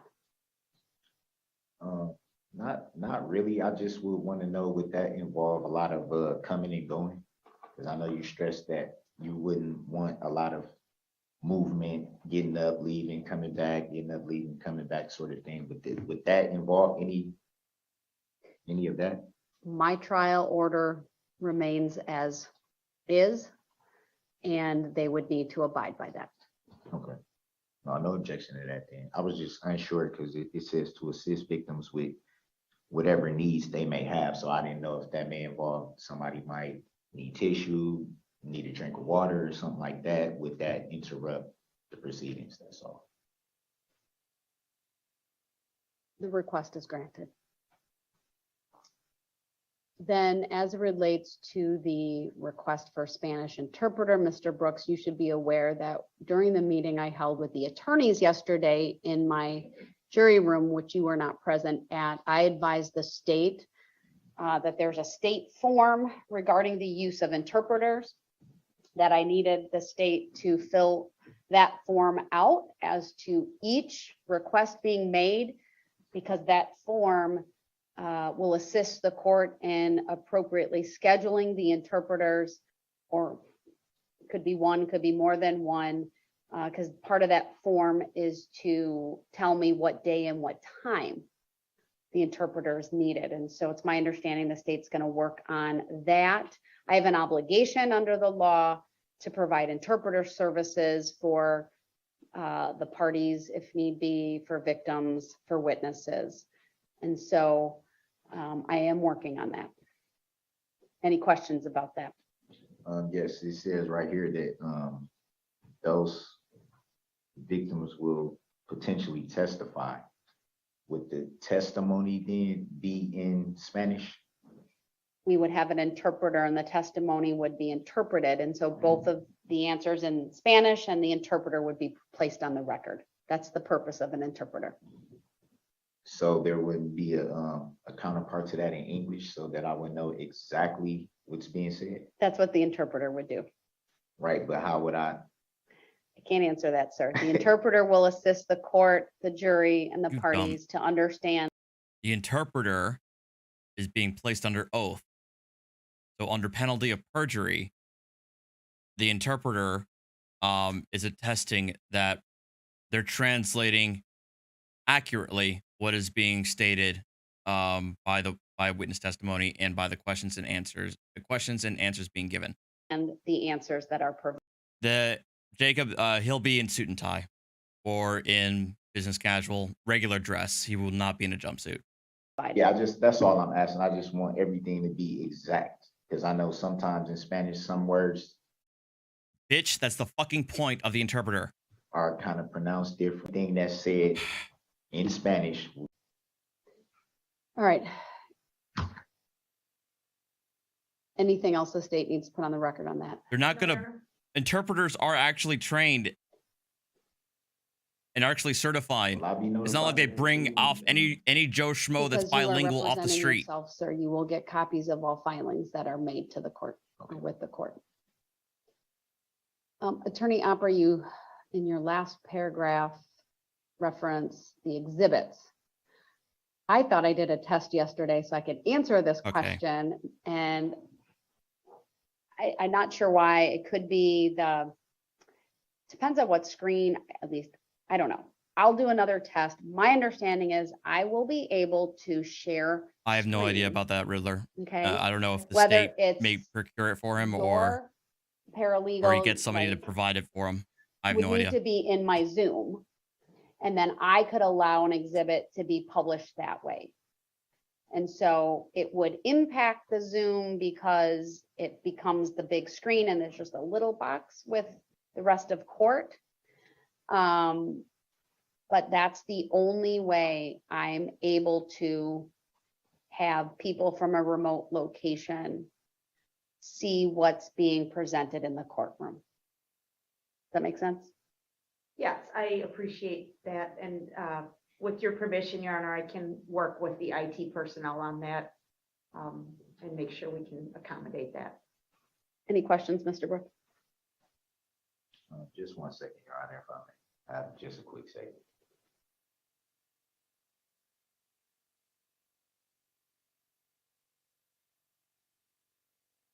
Oh, really, Summel dude? I want to put the court on notice that I would have essentially people that would come to the trial, and I don't know how you would feel about victims potentially being in the same area with. My trial order addresses there's a row reserved for your family. Is it just one row? Because I'm not sure how, I don't Yes. know the exact number of people that will come. I know I have some people that express wanting to come from out of town, which would be. Sir, my trial order was given to you yesterday. It explains, it's the administrative order. It explains what seats will be reserved and for whom, so that I can accommodate the public, the press, the victims, and your family. What I'm asking is there a number? Is it a limit? It's a row. I've reserved a One row. So the first row behind you will, I can't tell you the max on that. That's what I'm. Lieutenant, can you tell me, is it 8, 10? Probably 8. So 8 individuals, and I will be live streaming to accommodate, right, the interest in this case. So any other individuals would be able to watch that way. If they were here, they would. I can only have so many people in this courtroom, sir. So So they we'll might have to send kind of you- wait and see. What I told the state and what I tell you is depending on the interest, I may have to adjust what's in my order, but the order clearly states that if there are open seats available after 15 minutes of the start of the morning and of the afternoon, then other people can fill those in wherever they may be. All right. Then let's go to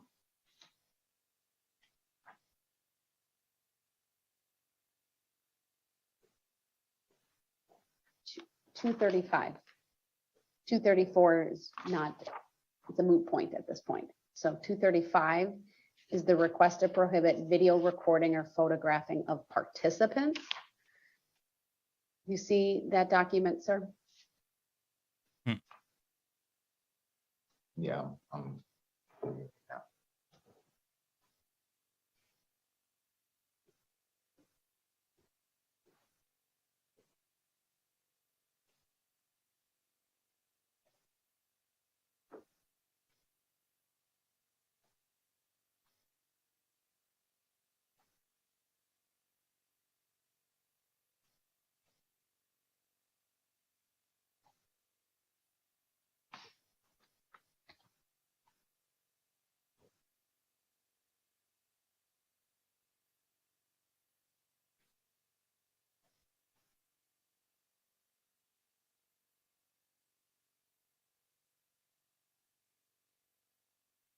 So one of my questions would be,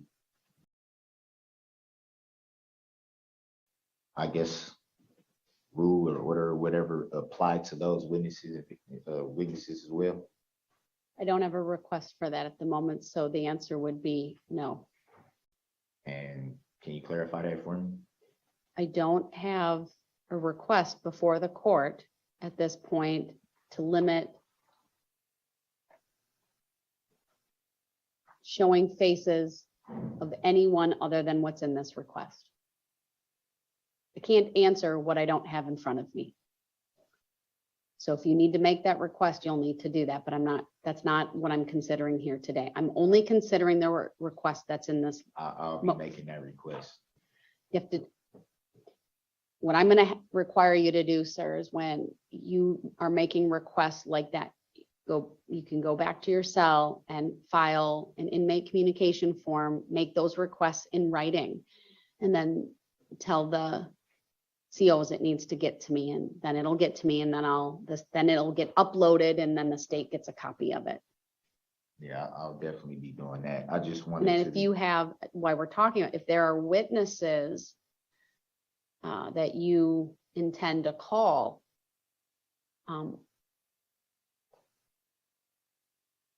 you need to let us know right away. I don't serve subpoenas, right? There are subpoena forms I can have you fill out. It's my understanding the state may assist you if they don't have to, but they may be willing to if those witnesses are also on their list. Is that right, Attorney Hopper? Yes, if they are on our list and they've been given notice by us for the trial, we're certainly willing to extend our subpoena to Mr. Brooks. All right, you understand that? Fine. I follow.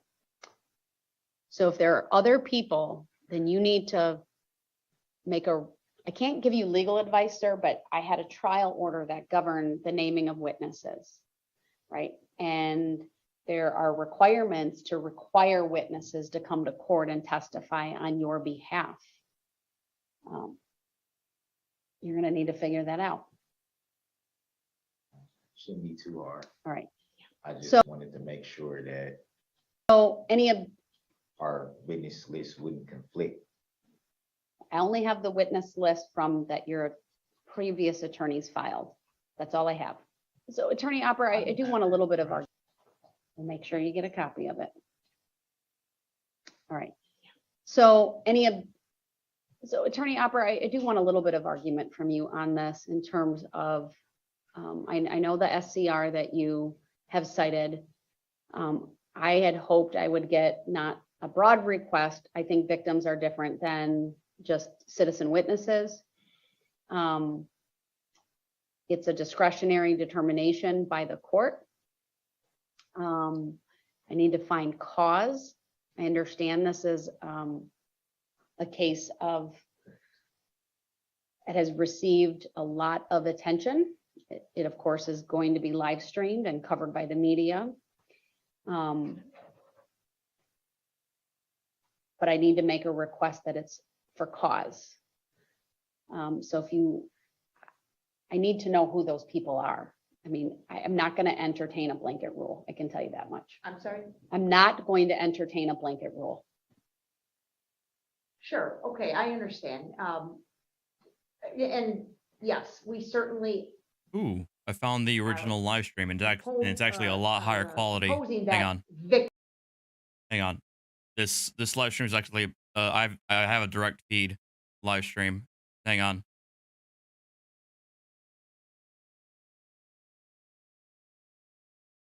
of victims of crimes. So that's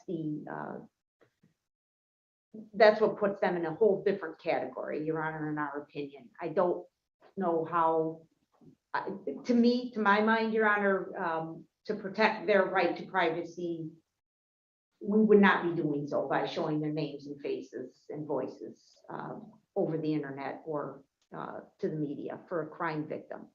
We attempted to be reasonable in our request. We understand this is not every witness the state will call to the stand. In fact, as I've indicated, police officers, expert witnesses, things like that, we're not making the request. We understand there's an interest in this case for the public, and we appreciate that. And we appreciate that Mr. Brooks has the right to a public trial, and we appreciate the public's right to know. As it relates specifically to citizen witnesses, Your Honor, and I could certainly provide a list of names to the court. I apologize for my failure to do that. This gets a little bit fact intensive because we would argue that really anybody that was at that parade that day was impacted. So you can have a witness to maybe a traffic accident or a shoplifting incident, and they're not personally impacted. In our experience, Your Honor, in speaking with these people, many of them, even those who were not injured, who did not have family members or close friends put in harm's way, saw something that impacted them, and it will be difficult for them to come to court. Now and Law and Crime testify Network can't get mad at me. Live that experience, quite frankly.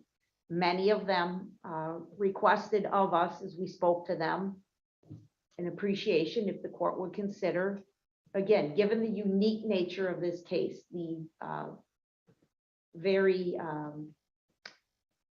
disturbing images that are involved for them as they relive this, and the disturbing images that may be projected during their testimony in form of video or photographs, that there is good cause, Your Honor, to accept our request not to show their faces. We made a distinction, again, trying to be reasonable and understanding the court has to balance a lot of interests here, that for a civilian witness, their voice could be recorded. And I've seen it on other occasions, Your Honor, where the cameraman is simply directed to show the person from the shoulders down or show only their hands or whatever it is. They're very creative and very, very good at that. In my opinion, I've seen that in the past. Their voices can be captured. All right, guys, As I for actually victims, probably we need to don't go. think so. We don't think there's I wasn't expecting the hearing to last this long. significant protection of their right to privacy by even capturing their voice. But I want to So thank you guys for watching this with me. can certainly provide a specific list to the court, but I can tell you that many of the I won't be people that streaming we've later been on talking today. to as we prepare for this trial, citizens, ordinary citizens who, again, just had I'm the going to be taking a bad bit of a luck of break. being in the wrong place at the wrong time to witness So, this. Thank you again. Not through any choice and of I'll their talk to own, you but guys by later. subpoena of the state, are going to be asked to come here and relive this horrific event. So that's what we base the request on, Your Honor, to respect their privacy, not as a victim, but as a witness. Is there any case law on this issue, at least the SCR 61.11 I that could you're aware of? find no case law, Your Honor. I'll just do this from here on out. This is the only authority I could find. But thanks, guys. Have a good Mr. one. Brooks, do you have any position on the request? I do. I think that if those particular witnesses have expressed the emotional strain that they would go through by having to come to court and relive seeing the videos or just hearing certain testimony and things like that, it would probably make sense to just remove them from the list altogether. That will cut down on the amount of That's time not happening, spent, asshole.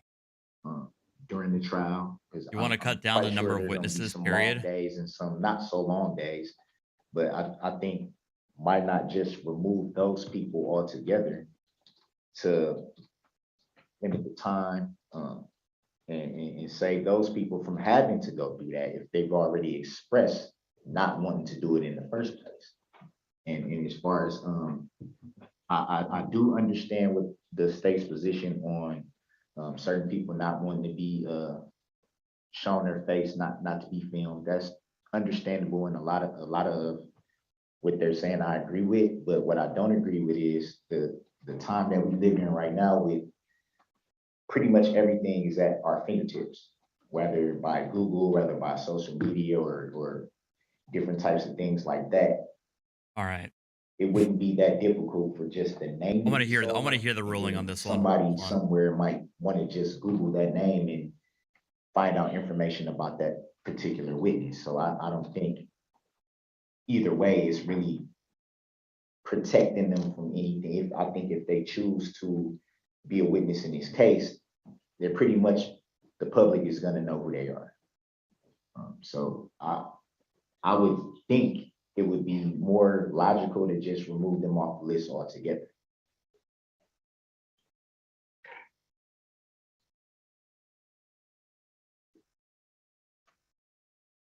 The issue of removing people from a witness list is not before the court, Mr. Brooks. The issue is limited to whether I will allow the images of the witnesses to be broadcast on the live stream or by the media. Of course, any witness who testifies in this case will have to do so from the witness stand, which is to my right. This is a public trial. Anyone could come in and see the witnesses, listen to their testimony. All witnesses identify themselves. I think you make a interesting argument about the social media and access to information about people in general. It's pretty astute, Mr. Brooks, because what I don't have on the record before me is really the ability to make a for-cause determination, with perhaps one exception. And that would be for juveniles who are minors. I think juveniles and people under the age of 18 have some added protections. Of course, all victims have the right to privacy under the statute and under the Wisconsin Constitution, but I need to balance all of that with the right to a fair trial, the right of the public to be present, the right of the media, right, the right of the press to cover this trial. I think I balance that with the fact that Mr. Brooks's images and the images of the parties have been on media on sometimes a daily basis. There's been no limitation on what images of him have been put out. This court has been live streaming the proceedings from the beginning. There's a practical consideration that the courts, meaning me, I am utilizing Zoom and the live stream capability. While the media is also present, they are independently filming these proceedings. So I think I need to make I need to distinguish between that. The Yes, they live did, stream, once it's she's- down, it's down. I'm She fully granted aware the that defense it's attorney's down from the motion to court. I should withdraw, say that, so he'll be my representing order himself at allows trial. people to capture that. And so for all practical purposes, it's probably really no different than what the media is capturing. I said this before, and I think it's a very important consideration. I am live streaming in part to assist victims so that they can view the proceedings, to assist the public and the press, because as everyone I think is well aware, this is not a very large courtroom in terms of the gallery seating. I had 8 the benches privacy in this motion courtroom. for juveniles Given and not the adults. magnitude of the case, and in particular, when I say magnitude, the number of people impacted, the victim key in this case has pages of individuals identified going to triple letters. I can't fit everyone in this courtroom. And so I need to utilize the technology that I have available, which is the Zoom technology, which picks up the 4 cameras in this courtroom. And that then in turn gives me the ability to live stream, which I think is important for all the reasons that I've just indicated. So the practical consideration is I also need to be attentive to this trial, to what witnesses are saying, to objections that parties are making. I have to take my own notes, right? There can be motions that are raised where I need to refer back to those things. And so from a practical standpoint, it's challenging for this court to say, I'm going to limit what's being captured by the live stream.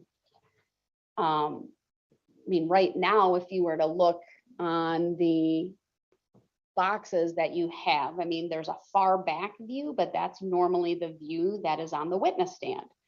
And so you see me, you see Mr. Brooks, you see the attorneys. I mean, the witness would really be similar in size to what you see me. And so I just raised that because